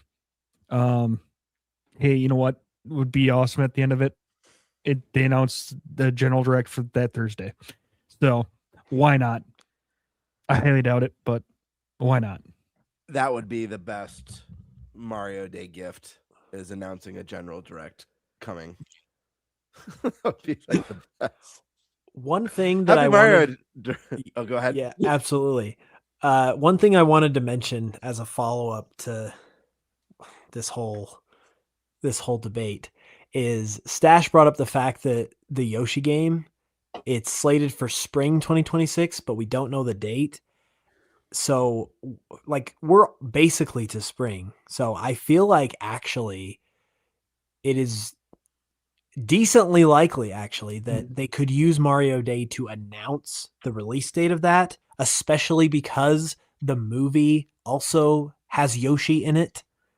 I think that is very possible. And if not, I could see a direct possibly coming soon where they announce the date, because that game does not strike me as a game that they shadow drop the release date of, because it's like a B to C tier kind of game, but it's also Mario. So they don't want to treat it like a B to C tier kind of game. Like they want to get some eyeballs on it when they announce the release date. And so like a Mario Day Direct or a General Direct would be the way to do that, obviously. Totally agree. When you say that it's like a BC tier level game, it makes me really sad, because those games are I lean towards C tier. I think B is being too kind, to be honest. But the Yoshi games consistently have S tier art styles. Yes. And I wish the gameplay matched how damn good this game looks. You know what I mean? Because it looks unbelievable. Yeah, I played Woolly World on the Wii U, and I really enjoyed it. It wasn't like the game that blew me away and left me with like memories I'll never forget. But what I do remember is it was pleasant as heck to play through, and it was beautiful, like you said. And this one also has that exact same kind of flair, and I just love the vibe of it, like the mysterious book. Like I love a good mystery. So I think that'll be one they definitely, like I said, they don't want to just drop the release date on Twitter and then never say anything about it again. Like they're going to want that to happen when they've got eyeballs on the screens, which is either a Direct or Mario Day or something like that. Yeah. Oh yeah. Cool. All right. Was that the end of that topic? I think so, yeah. I think so. All right. I don't really have anything much for a bonus topic. I was kind of glancing around to come up with ideas, and I couldn't really come up with much. It's actually been a struggle lately to come up with anything to talk on videos, because there just hasn't been a lot of news happening besides like the literal indie world. And then obviously Pokopia coming out. And I'm not playing Pokopia, so I don't really have a lot to talk about with it, other than, what do you guys think of the fact that Pokopia is tied for the highest rated Pokemon game of all time? I think this game is going to, based on everything I'm seeing, especially the review scores, I think this game is it's going to be shades of Animal Crossing in 2020. I honestly feel that way, because like it has everything going for it from a review standpoint. And it has everything going for it from just a premise concept of what the game is standpoint, because it's Pokemon, it's Animal Crossing, it's Minecraft. Those are like, not only do they fit well together, but they're three things with like such broad appeal. And it also like, it's kind of crazy, but it appeals to the most casual player and Pokemon fan ever, but it's also going to appeal to hardcore people.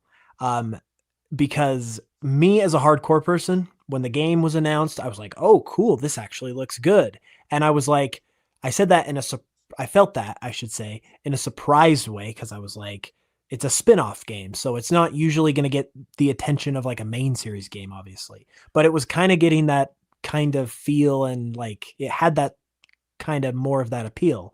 And now we're finding out, now that the game's coming out, that there is some legit actual stuff in this game. Like it was shown off that we're getting a new Rotom form, but that rotom that stereo rotom, it has a different type to the other rotoms, because I guess their types are shown off in the game, which pretty much confirms that there's going to be a new rotom form that is very likely going to be able to be used in the main games, because they're not going to give a rotom a new type and not have that carry over to the main games, because like types, as far as I can tell, don't even apply here really. So they're doing stuff that actually like has weight, carries weight within the main series games, which is huge. But then on the flip side, this gameplay style just is so broadly appealing that it's going to pull in the most casualist of players. Like my wife, for instance, she knows about 10 Pokemon by heart. And I was telling her about this game and I showed her some screenshots and she was like, oh yeah, I would like to play this. And she's not even like a gamer either.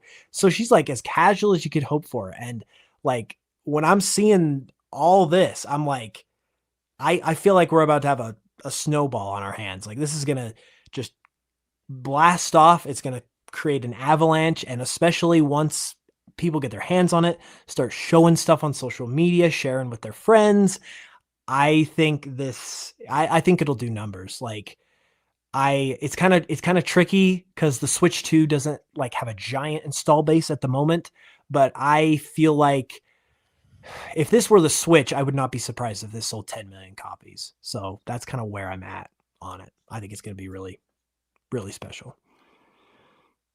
Yeah, I agree. The day the very first trailer dropped for this game, in that presentation, we did our episode. I was like, this game's going to print money.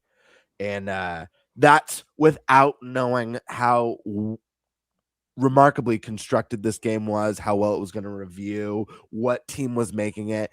All those things came to pass late in this, kind of, I don't even know if you'd say hype cycle, because people seem pretty upset about the price point, the fact that it's a Switch 2 exclusive. A lot of people complaining it's not going to be worth the money, and that it doesn't look like a big game, only to find out that the game's massive, feature-rich, dense. It was made by the team that made Dragon Quest Builders 2, which is a fantastic game. So this game has a really good story behind it and the IP behind it on the new hot Nintendo hardware. This thing's gonna make some money. I guarantee it. And I think they've already announced some free updates. Yeah, am I correct? Like some free Pokemon that will be joining at certain times of the month and stuff. So yeah, they're doing all the right things. If they could continue to have like a cool like roadmap of events and content more than like Animal Crossing did. Fantasy Life does it all the time. There's like new content that's been coming regularly. So sorry, I've been a little under the weather this morning. My sinuses are getting like really bad right now, but yeah, I'm excited to check it out tonight. I'll play a little before bed. Yeah, it's a game that I was like torn on whether I was going to play or not. Because like I said, it's a side game. I was like, do I really have time for that? But it just is checking all the boxes. And you mentioned the storyline. Like a story is the last thing I really expected from a game like this. But if anyone out there has not noticed this already, the whole premise of the game is that we are in a post-apocalyptic version of the Pokemon world where humans have been wiped out and people or Pokemon are rebuilding the world, basically. Like that is like what is implied in even just what we've seen in the trailers and the screenshots that are now coming out, which is like a crazy idea, like a post-apocalyptic Pokemon game. Like that's wild. And then you have all the other stuff that we've talked about. It's just like got appeal on top of appeal on top of appeal. It's crazy. Like I think it's gonna be really, really special. And some people have even said like this is like an early, I don't know, I will reserve my judgment on this because I don't like to reach when it comes to this stuff, but people are saying that it could be an early game of the year contender, which is like mind-blowing to even like be able to say that with like half a straight face and say that. That's crazy. So okay. Eric, any thoughts on Pokopia? What did I tell you earlier? It's funny that the most un-Pokemon game has the highest Pokemon rating ever. Yeah. Tied. Oh, sorry, tied. It dropped to 88. Sorry. What's it, Prime? What's it tied with? Black and white. Black and white. Hell yeah. Yeah. You know, I don't know if this matters to Game Freak or the Pokemon Company, but it does. Like, obviously, we all have very good early impressions of Winds and Waves. This does make me hope that this kind of lights a fire under their butt. Like, oh, like a third party made a Pokemon game that's reviewed higher than any of our modern games. Huh. Well, I think it also sells better too. I think Right. I think that can absolutely happen. But the other thing I kind of thought of was like the past several years, it's been really, the vision has been murky in terms of like, what do people want? Like what can we do to like basically make something super impressive? And they've had some good hits, like Legends Arceus was really good. But now this is just like got everybody on board. And my hope is that now they've got like a clear winner here. They can like use this, even if it's a side game, they can use it and be like, okay, we've got something that we can now like use as like a clear vision for what to do next. And hopefully we just see more types of games like this. I feel like at the very least, assuming this sells well, which it obviously will, I think this could turn into a whole series of its own. But yeah, I just hope that it kind of sets a new precedent, like you were saying. Okay. Stash, I know you're not going to play the game, right? Because you don't usually play these kind of games that, even though there's an end to it, there's no definitive end. Like you can just keep playing forever. But do you have any thoughts on the fact that it's like such a high rated game in the series? Yeah, I'm happy for it. When this game was first announced, I think we all unanimously said here on the podcast that regardless of if we think this game is for us right now, based on what we've seen, it looks like it's going to print money, regardless. Now, the fact that it's being backed up by the highest reviewed Pokemon game of all time is really impressive. Because again, this is a new direction. We could call it a spin-off. I don't know if we call it that. It's the Pokemon IP doing something different.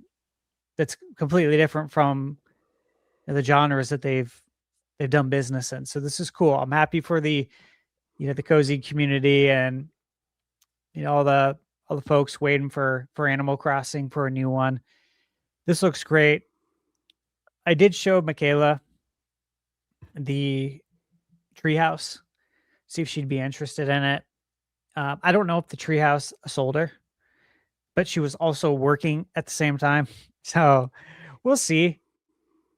It'd be interesting if she played it, because that would at least allow me to get a better look at it. But yeah, I'm not planning to play it.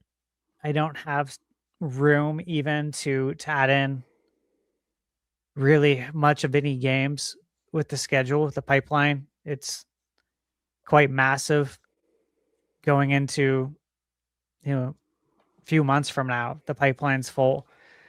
However, I wish it very well, and I hope it does well sales wise, because it's like, man, we already thought it was going to print money, and now it's got that nice, was it 88 right now? It was at a 90, then it went to 89. I don't know if it's 89 or 88 right now, but either way, impressive stuff. All right. My thoughts are mostly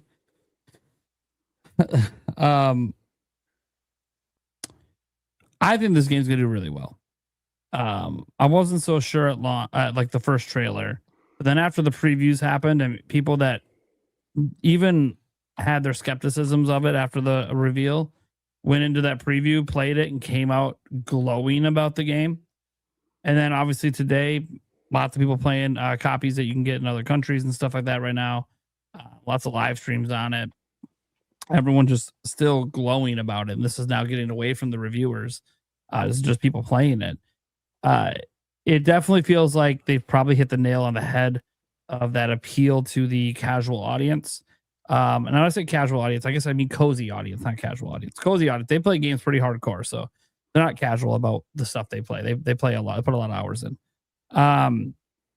So I think it's going to do bonkers. I don't know if Animal Crossing like numbers are possible for it, especially this early in the console's life. But it also could be literally a system seller that pushes the console even more. The big question is, the reason I bring up Animal Crossing is it's $70. That's a steep ask for these kind of games usually. So can they do that and garner a massive audience, or does it just sell, a handful of millions, 5-10 million, which is still a lot, especially for a spinoff, but not nearly the heights that people think this could maybe get to. But I look, the reviews are crazy high, and people seem to love the hell out of it. It has a whole multiplayer aspect that I haven't really even seen people mess with yet today. So I honestly, and then there was even like a developer video. I watched it yesterday on stream. Dude, there's some crazy things you can do in this game they never showed off. Like, this game has infinite replayability. It's just, you can build roller coasters in the game. That's insane. And even more stuff than that. Hidden rooms and trapdoors and all. Dude, this game is going to be getting played for, the next 4 or 5 years. I suspect there's going to be content updates getting dropped. This is I think the biggest development team by, what is it, Omega Force? Yep. Biggest development team they've ever had on a game. Obviously, they're the guys behind the Builders games, and the Builders games reviewed very, very well and performed pretty well with sales. But this looks like next level. And they did talk about how Game Freak did help with the development of the game. So Game Freak was involved in some way. Yeah. But yeah, this game has that Animal Crossing New Horizons potential.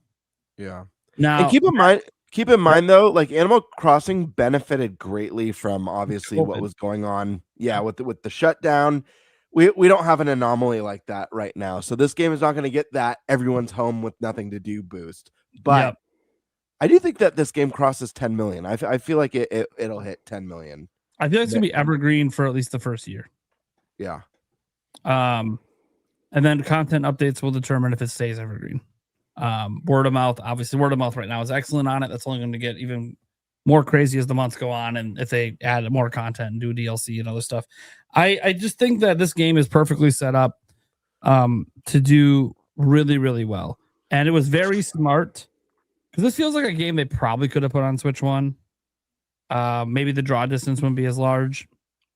Maybe it's 30 FPS. But they probably could have put it on Switch 1. But I think it was very smart to make the decision, at least from Nintendo's side, to put it as a Switch 2 exclusive, because you have to buy their system to play it. It just is what it is. And that's another thing, is like, what could hold it back is, okay, well, will someone who hasn't bought a Switch 2 yet buy it specifically just to play this game? Well, we saw with Animal Crossing that answer was yes. But that was also, as we said, a unique situation where you're stuck at home. That's not happening this time. So will people go drop $450 when people are struggling with their finances to then spend $70 on this game? So now you're $520 in. And that's assuming you didn't get one of the Mario Kart ones that are still out there. Then you spent $500. Now you're $570 in, plus taxes. So now you're over $600. So, like, are people going to do that for this game? I think Nintendo's hoping they will, because they want this game to be a system seller. They positioned it as a system seller. Nintendo doesn't always, but frequently has a game in March they hope sells well, end the fiscal year. And that's usually to help build console sales momentum heading into the next fiscal year. Because you don't want sales just to completely die after holidays. You want at least one title to keep it going. This is the title they hope keeps it going. I think it reviewing as high as it is has piqued some people's interest that maybe weren't interested before. I think the cozy audience was always in love with it, but I think people that were on the fence are like, oh, well, maybe I will check this out. Like that, it reviewed that high. It's an 88. Like that's Resident Evil Requiem. What are we doing? How is it? Yeah, I feel like this game I agree with you. I think the first year is going to be super evergreen. And I could see this game getting 2 big boosts. One in summer, kids are out of school. Sure. Looking for something that they're going to be able to play. But the second one is, and I think this is where Pokopia could actually have a second run of pushing console sales, is over the holiday season. Because the fact of the matter is, we just got Winds and Waves announced. It looks way better than a lot of people thought it would. Certainly a lot better than the last couple games. And it's coming 2027. So now Pokemon fans, who maybe have been hesitant to adopt Switch 2 have 2 huge reasons to join. And yeah, maybe not every Poke fan is interested in your cozy, more like customizer sim game like Animal Crossing, but a lot of them are here for Pokemon. Like how many people are like downloaded TCG and even Pokemon Sleep and Cafe. And so I think there's going to be an audience for it for at least a full year, but I do see there being a big bump in the summer and holiday after the initial sales bump. I would almost wonder if they're not going to do it, but making it a bundle this holiday instead of bringing That'd be Mario great. That'd be huge, dude. Don't bring the Mario Kart bundle back this holiday. Get this bundle out there instead. I think that would sell a lot of units. And I want to say Mario Kart doesn't either, but Mario Kart's been in this whole time, and they're still especially if it's themed. Imagine if it's themed too. Yeah, if it's themed for sure. Pokemon is like one of the franchises that like pretty consistently does like themed consoles. Yeah. Yeah. How many did we get on Switch? Didn't we get like 2? We got we got a Diamond and Pearl one, we got a Sword and Shield one, we got a Scarlet and Violet one, and we got a Let's Go one. So we got 4. Yeah, we got 4 themed Pokemon Switches. So yeah, drop a themed one this holiday. Even just a themed one, let alone bundle it in. Sell it. Do a Poke Poke 30th, 530 or whatever. Dude, it's gonna sell. So yeah, we'll see obviously what happens, but I got some pretty good faith that this game's gonna sell really well, despite it not being the kind of game that I'm that interested in. I am in big recognition that this game is gonna cook. And the cozy content creators are gonna cook with this game as well, just like they did with Animal Crossing. I'm so happy for them. So this is awesome. I can't wait to see all the billions of impressions that are going to drop tomorrow from all the content creators and all the live streams that are going to be going on and all the honestly the posts on social media. Even though it's not the game for me, what makes me happy about a game like this is I have no real complaints about this game. This game is perfect for what it needs to be. And there's going to be a lot of very, very happy people on social media posting happy things from the game. And I like seeing that positivity coming out of video games because we see so much negativity out there. Now, just seeing people playing games and just posting positive stuff about it, no console war bullshit, just straight up having fun. Dude, I love that. Even if it's not me that's having that fun, I got an appreciation for games doing that for people. So yeah, I'm pretty stoked for a lot of the positivity that's going to be happening here over the next handful of months for this game. After, I guess it's out right now digitally. After this game, Nintendo has nothing else announced with a release date for Switch 2. That's exclusive. So we'll see whenever they decide to give us release date. I mean, Yoshi should be the next one, I assume, because that one's supposed to come out this spring. So that one got a great art style. We need to see more of that game, though. That's so pretty. Yeah, I just need to see more of it. Like, I know it's not going to be a hard game, guys. I've been playing all the Yoshi games. I know. It just, that art style really intrigues me a lot. Like, I almost want to play just to see the world, not because I think the gameplay is fantastic. But we'll see. I got to see more of that one. Okay, cool. Well, that's really all I had for kind of a bonus topic. Just touch on Pokopia a little bit, just because it was kind of the shocker of the week to review as well as it did. I think my expectations were it would probably be in the 80s. I just didn't think it'd be this high in the 80s. I thought maybe Dragon Quest Builders range, but it went even higher. So let's get to the super chats, guys. You guys there's still time to super chat your questions in or statements for the panel. You want to ask Hoop something? He's still here. Drop your super chat in, get your questions in. Classic every week. Demonic Brawler. Bring back NFL Blitz, NBA Jam, and NHL Hits. Hell yeah. Yes, sir. From downtown. And while we're at it, bring back NBA Street. Yes. That was great. Yeah. I think about, I played NBA Street Volume 2 back in the day on the GameCube. Mm-hmm. And I think about that pretty frequently because it was so awesome. Me too, man. EA owns Street. They bought the rights to NBA Jam. They're sitting on Blitz. They're sitting on the rights to all the great arcade sports games we grew up with, and they do nothing with it. It's crazy. And to add on top of that, bring back SSX Tricky. I Yes. love that game. Yep. Loved that game. It's funny too. Like my story with NBA Street was I played NBA Street Volume 3 at a friend's house, and I liked it so much that I asked for it for Christmas. But I had a brain like fart basically, and I asked for NBA Street Volume 2 instead of 3, and I had never even heard. I didn't even know that there was a Volume 2. So like I kind of got it by accident, but I played it and I was like, this is the best thing ever. So Yeah, that's the one I played the most too.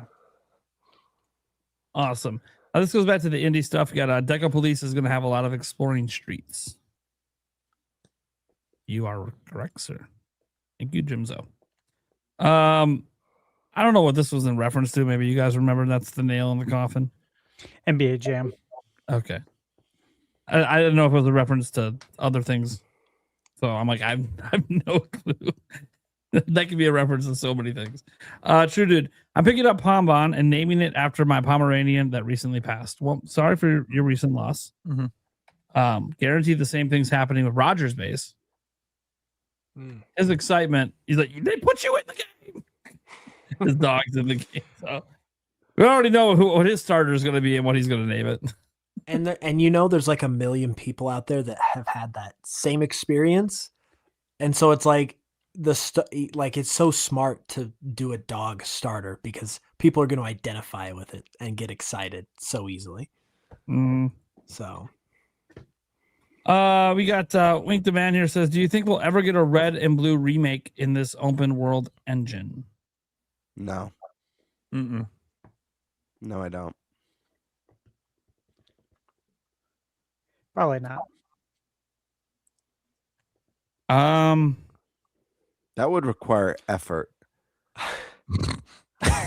There is that. We just praised them for effort. Now we're saying they won't do effort for this. I know, but listen, sometimes give an inch, take a mile. I'm not taking a mile. They gave me an inch. I'm taking eventually, I won't speak to the engine, but I could see them eventually doing a Legends Kanto game.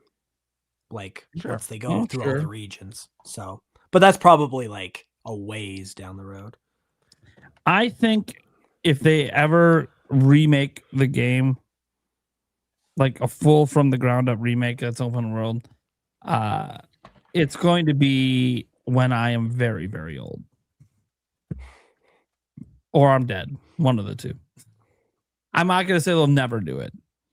These things have a way of coming back around, but in the engine you saw with Winds and Waves, I don't think that's going to happen. I would love to be wrong. I love Gen 1. So like I would love to be wrong. But and to be fair, if you pay attention, I'm wrong a lot. So if you ever want things to happen and I say it's not gonna happen, it's probably happening. Just you could almost put money down on that. Especially if me and Stash disagree. And then I'm always wrong. All they have to do is do a Gen 1 HD 2D remake and it would print money. Like people would line up in droves for that, Pokemon fans. Oh, it's interesting because like you have the Let's Go games, which were awesome and basically was a Gen 1 remake and put the Pokemon in the world. I don't know that it's better than that necessarily. But I don't know. It doesn't exist, so I can't get really compared. It's a dream at this point. AJ Rax, could we see Winds and Waves February 27th, 2027 for that year's Pokemon Presents? Like, see it at that Pokemon Presents? Yeah. Absolutely. Unless it's releasing that day, which I don't think that's a Thursday, is it? I They think it's like a Saturday or something. Let me look ahead because it's got to release on a Thursday. That's the release days. Yeah. It is. Oh, that's January. February. It's a Saturday, so no, won't release that day. But my hope is that it's the March game that they want to sell, like you were talking about for next year. That's my hope. Yeah, that could be. And then they'll absolutely have it shown on Pokemon Day. Absolutely. I mean, either way, whether it's the March game or if it is going to end up being a holiday game next year, which, my hope is March because it already looks so good. Like I don't feel like they need to wait all the way to holiday, but if they are, I mean, look, they better show some crazy stuff on Pokemon Day because that means they're taking a full 5 years to make this thing. I am totally fine with that. Just you've now impressed us. Now next time you show it, which if it's not, my thing is if it's not until holiday next year, I don't think we even see the game again this year. That's kind of my vibes there. I think we'll have a good idea. If we don't even see it the rest of this year, I'm gonna be like, okay, well, that's not coming out till holiday next year then. Because then they'll start to do the marketing really for real after the 27th next year. Then onwards, we'll get some regular marketing. But neither here nor there, they haven't made any promises on that other than it's next year. But yeah, for sure. I don't think it's coming out before then. So yeah, we should see it on Pokemon Day. Could be wrong. Is that PAX West? Oh, don't even. How crazy would that be? Don't even get my hopes up that it's at PAX West. That would be the dream. Okay. We got Polito Dojo saying, wait, if we go to the Nintendo store on Mario Day, we get to meet Chris Pratt. I didn't say the voice of Mario. I said you get to meet Mario. Maybe it's that Mario guy that was in Saved by the Bell. Mario Lopez. They just invite a bunch of guys named Mario. Bring them down. He's wearing the spandex outfit in the one episode. Yeah, doing some spins for you, taking pictures. Just saying, it's have a bunch of Marios up, but it's not the costume. It's just literally guys named Mario. A bunch of guys named Mario. Yeah. Anyways, Venatus says thanks for trolling Mr. P in my stead. Let's see here, and then we had this one came in from Barrett. Dude, just stop trying to pronounce the names. You're not gonna get it right, Nate. If we get Super Mario Maker, I want a shell we can put on our Joy-Con to make it a full mouse, like an official one, like a Koopa shell. Ooh, good idea. I wasn't. No, there. Because someone told me there was like an official accessory for that, but then I never found. I found third-party ones.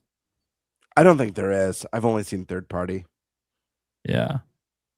Anyways, I mean, look, it makes sense for them to eventually release their own instead of just having third-party ones selling. But they would have to have a game that's heavily focused on mouse.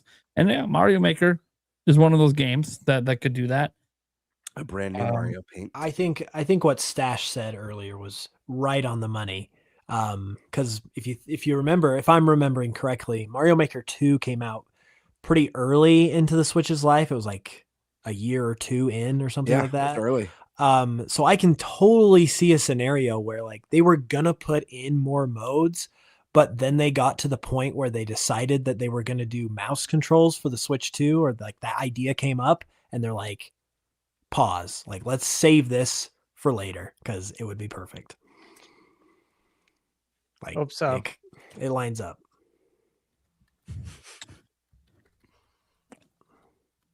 All right. Prime. No. It's not all right. That we're Prime. done. Show's over. What do you want to say? No, you want to say something. The show is over. It's not over until it's over, dude. It's over. So thank you guys for tuning in to episode 43 of season 3 of the Nintenbyte Podcast. We'll go around the room, let people know what we got going on and where they can find us. And let's start with Hoops. What do you got going on? Where can they find you? Well, you can find me here on YouTube at Hoops and Hip Hop or pretty much any other social media. I obviously have got a ton of content about Winds and Waves that I've got cooking. There's so many things to talk about with that game. It's all really exciting. So I will be doing a ton of stuff with that. So it's a great time to check out the channel. And I don't know if I'm going to cover Pokopia with content, but like that game looks so good that I might. So yeah, there's just a lot of good Pokemon stuff going on in general. So it's just good time to check it out. Awesome. Then let's go Eric. Yeah. You can find me here, Clips channel, and then our audio podcast. There you go. Gamebird. Yeah, you guys know where to find me here on YouTube at Gamebird Classic or on Twitter at _Birdmaster. I'm a little behind on putting something out right now. I had a loss in the family, and that took up almost all of my extra time over the last couple weeks. And then I've been a bit under the weather, but things will be resuming. I have a bunch of videos that I've started. I just got to get them finished and wrapped up and should have a nice steady flow for the next few weeks. So stay tuned. Good stuff coming. All right. Then ThunderStash. So lots of reviews coming. Tomorrow, Resident Evil Requiem review for Switch 2. I have so many that are coming out. Super Bomberman Collection, Rayman 30th, Reanimal, Demon Tides, God of War, Sons of Sparta, Resident Evil 7 and 8 on Switch 2, Tales of Berseria Remastered, Scott Pilgrim EX, Mini Shoot Adventures, Planet of Lana 2.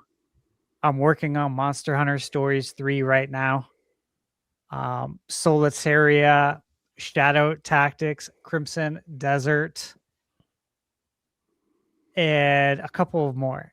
So yeah, just an insane amount of games right now that I'm working on that I have to deliver for, because these were games that, were obviously they were sent to me. So lots of reviews coming, guys. All I can do is tell you that the next one is Requiem, and I'm going to take it from there. Yeah, good luck reviewing Crimson Desert. Yeah, I know, dude. Jesus Christ. Don't get me wrong, I'm super hyped. Game is so massive. Yeah. Like, if I get that game this year, it might take up most of the rest of my year. Right, well. It is so huge. The only reason I'm waiting for that Switch 2 one that Kiwi Talk said is coming. Not day and date. Obviously, guys, this comes out on the 19th this month, right? Yeah. Yes, 2 weeks from now. So, yeah, Crimson Desert, guys, I'm really hyped for that game. Really, really hyped. Got to play it. It's awesome. I'm waiting for the Switch 2 announcement, which may be in the next direct, might not be in the next direct. Supposedly later this year. We'll see what happens. We were all kind of hinted to us that it was probably coming to Switch 2, and then Kiwi Talk just straight up said it. That he knows a bunch of developers over there. It's coming to Switch 2. So you can tell too, based on the optimization so far for PC, how well that's going to pair with Switch 2. Like once that came out, a lot of people were like, "Oh, I wonder if this could run on Switch." It looks like it can. It's like, oh yeah, that's the plan. Yeah. I mean, the minimum PC specs were like, oh, okay, yeah, I can see how that goes on Switch 2. Then if it runs well on those minimum PC specs, then okay. Even the recommended specs are not even much higher than the minimum. Yeah. It's insane. Yeah, they did a good job. I think one thing to remember when people I see someone in the chat say, "No way, dude, it's coming." It's coming. They basically told us to our face that it's coming. What's really interesting about it being on Switch 2 is that what people don't understand about this game, because they see this game and all they can think about are all those other really big open world games that are made in like Unreal Engine, because they made their own engine. This is not an engine that any other company has but them. And what's really great when you build your own engine is that you can have it fully optimized for whatever the hell you're trying to put your stuff on, because you built the damn thing. So they, from the get-go, wanted this game to be on a really, really wide variety of hardware. That was literally a goal of theirs from day one. And probably part of the reason they talked about this publicly, that they think they revealed the game too soon, because it's taking forever to come out. They've had playable demos of this thing at events for 3 years. They're taking forever to get this game done and out the door, but that's in part because of not just how massive the game is, but because of how well they want this optimized on everything. And I think the biggest criticism they've gotten so far is they've pretty much only shown PC stuff so far. But they did recently promise, I think today, that they're going to be showing off the console stuff before launch. And that I know it's believing the horse's mouth, but that it runs really well on console. But gotta see. I mean, it's going to be running on Series S. That's the version that you want to pay attention to if you're a Switch 2 owner. How does it run on Steam Deck? That's what you want to see when you're a Switch 2 owner, because Steam Deck is ahead of the minimum PC specs. Don't know if you guys are aware of that. It is ahead of the minimum PC specs, so that means Switch 2 is ahead of those specs as well. So, all right, guys. I'm Nintendo Prime. I would love if that's an announcement. There's an event going on tomorrow. Isn't there a Capcom event or a Resident Evil event or something? Capcom. Yeah. Yeah, they're doing a presentation. So see if there's anything new. Yeah, there's a Capcom. Hold on. What are they calling it? I'm hearing that Requiem's DLC is very deep in development, and that there's probably going to be 2 DLC pieces, but I won't mention anything because it's spoiler territory. Yeah. And we know what the games are going to be. They announced it. It's going to be, by the way, there could obviously be a bonus game that's not in here if they want to surprise you. But the games they have announced they're featuring a Monster Hunter Stories 3. So it's a reflection. That's a big deal for Switch 2. Pragmata, big deal for Switch 2. Mega Man Star Force Legacy Collection, and Street Fighter 6. Again, all of this stuff is like Switch 2. So if everything lines up for me, guys, it's at 2 p.m. Pacific tomorrow. So if you want to look forward to something I'm going to be doing, I'll probably be live reacting to this event because it's pretty much all Switch 2 games. So why the hell wouldn't I be? So that's an event. And then there's another company. There's another company revealing their a new RPG tomorrow. Bandai Namco. Yeah. Yeah, they teased it. Bandai Namco's revealing a new RPG tomorrow as well. Don't know if that's going to have anything to do with Switch 2. We'll obviously find out tomorrow if they announce platforms, but they did a small tease. But you don't know anything until they actually show it off and we see what's going on. I feel like it could be a new Tales game. I've seen Tales and Sword Art.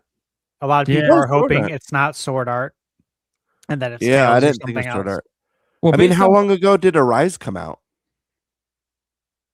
Because that was the last one. Well, they had last year.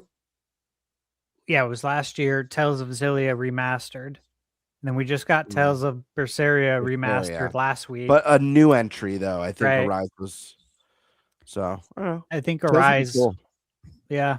Arise was just removed also from the eShop. It was on the eShop.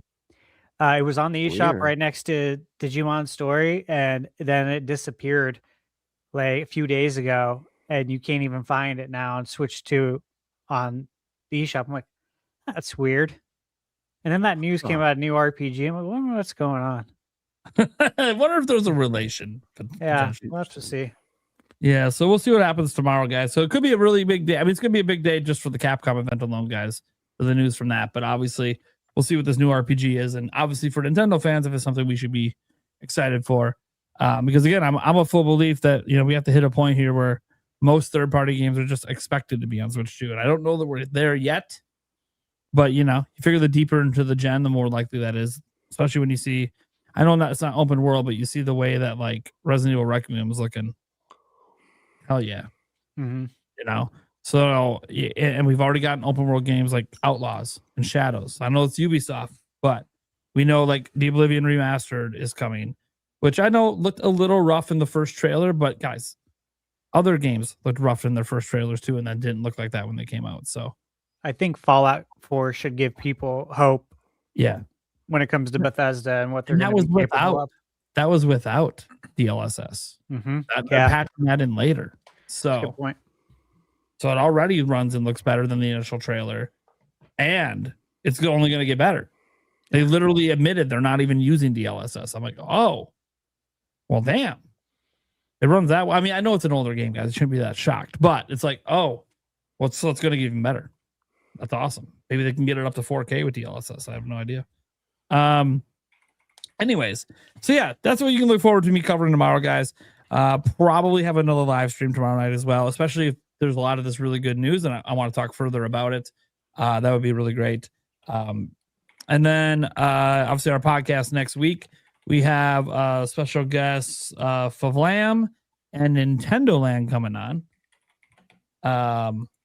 You know, maybe we can ask him about Nintendo forgetting that 3D Mario exists. But then Mario 10 Day will have already happened. So yeah. You know, maybe I'm wrong about everything, and it's the biggest blowout of all time. I don't know. I want to be wrong. I always want to be wrong, guys. When I'm doom and gloom on stuff, and it's not even doom and gloom. Like, those are just my realistic expectations next week. But it feels doom and gloom because, like, we're all. I'm going to tell you why it feels doom and gloom to some people. I was talking to someone earlier today, and they're like, "Why are you so negative?" I'm like, "What are you talking about? I'm one of the most positive Nintendo creators out there. What do you mean negative?" Well, you expect nothing. You don't expect a direct this month. You don't expect to see 3D Mario. I'm like, okay, and and it made me realize that it's just people that are on edge that only play Nintendo games. Like, if they don't play anything but Nintendo first party games and they're not excited for Pokopia, they're just kind of, and if you're not excited for Pokopia, then you're probably not excited for Tamagotchi Life next month. So then you're sitting on your hands waiting for Nintendo to announce their next big game you're interested in, because maybe it's been nothing for you since Donkey Kong last July. So I get it, and there's a lot of on edge and a lot of uneasiness in the fact that we've gotten every single type of Nintendo event but a general direct, and now we know Pokemon's not even this year. So it's like, well then, okay, Dustblood's cool, Fire Emblem cool. Is that it for the big? No, it's got to be more, right? It's got to be more. So we'll see.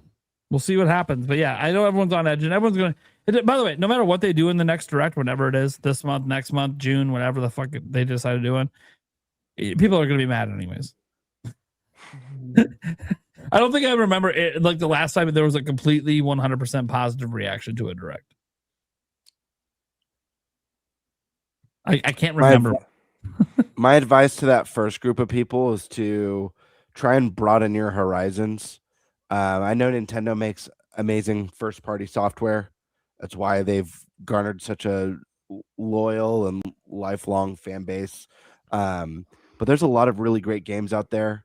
You know, you don't have to buy a Steam machine or a Steam Deck or an Xbox or a PlayStation if you don't already have one. If you have the Switch 2 and you're waiting for the next big thing, check out some of the amazing stuff coming from the indie scene in the eShop. Because no joke, year after year, indie games are some of the highest rated titles all year long.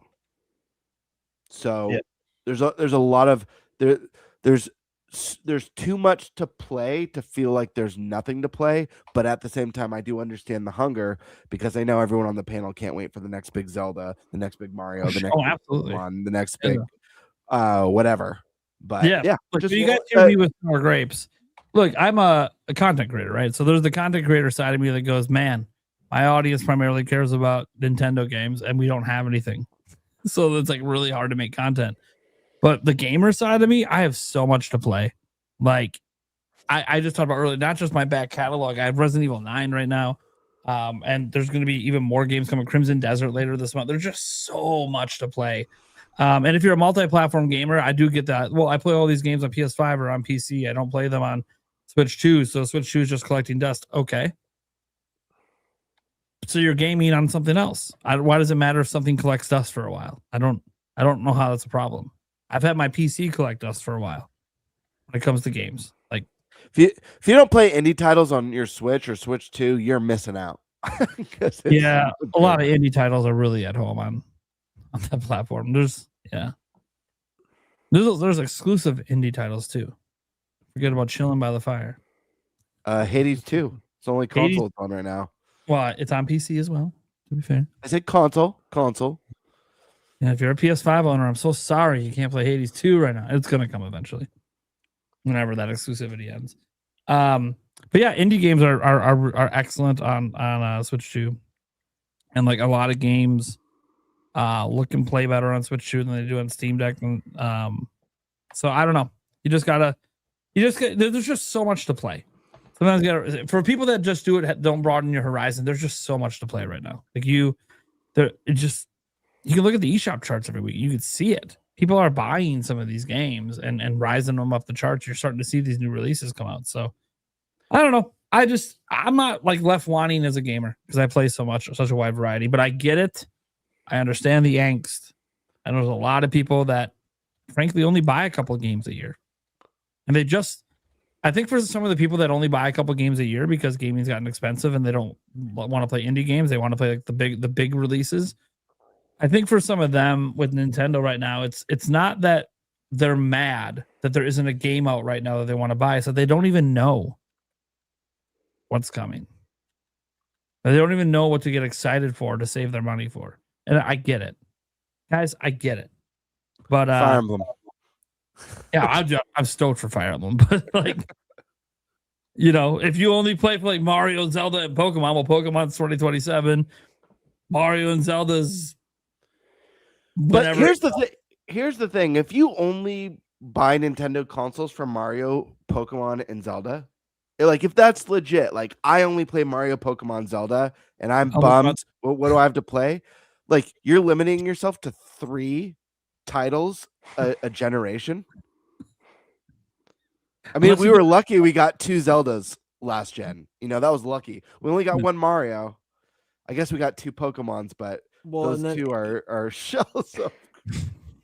Even that though, that keeps you pretty occupied because if you look back, even like last couple years, you have Zelda Echoes of Wisdom, Hyrule Warriors, you have Mario Wonder, you have ZA, you have Pokopia now, and they're pretty well spaced out. Even Bowser's that's a good point, Hoops, but I feel like, and maybe I'm wrong, Prime will be way more in touch, and maybe all of you guys will be more in touch with like the general consensus, but I feel like when people are talking about those games, they're not talking about games like Echoes of Wisdom or ZA. They're talking about the big mainline ones, like the mainline Zelda, the 3D mainline Mario. Am I right or am I wrong? I would say as a Pokemon and a Zelda fan who wants the next Breath of the Wild, who wants Winds and Waves as much as anyone, you're missing out if you're not playing ZA. It's a lot of fun, Windows aside.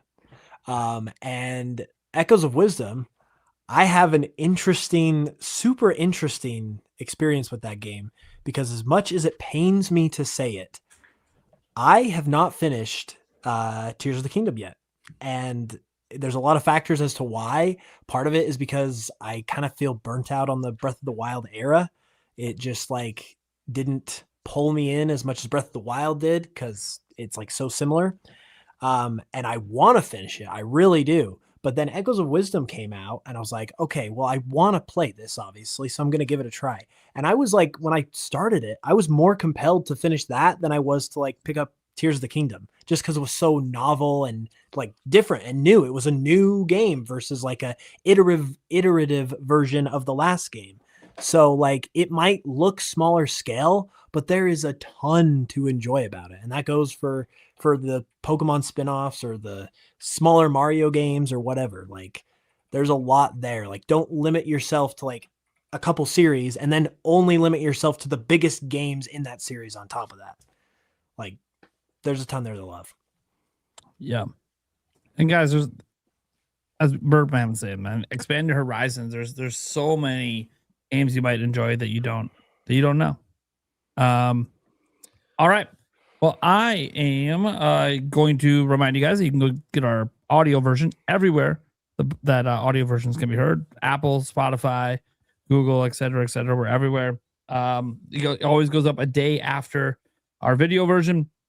If you do listen to the audio version and you're curious how you can check out the video version while it's live and understand what some of the super chats and some of the clips and the heated debate argument that ThunderStash and I had, you want to see my face get beat red and I'm a dragon over here trying to breathe fire on them. You can check out that video version on any of our YouTube channels: ThunderStash Gaming, Gamebird Classic, Nintendo Prime, and even the Podcast Clips channel. All of us host the show on our channel.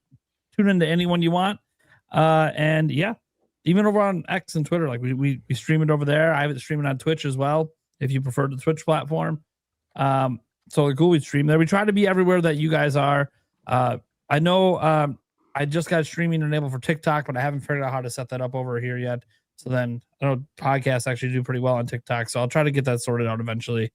But yeah, you guys are awesome. Thank you for being here, and we'll catch you same time next week.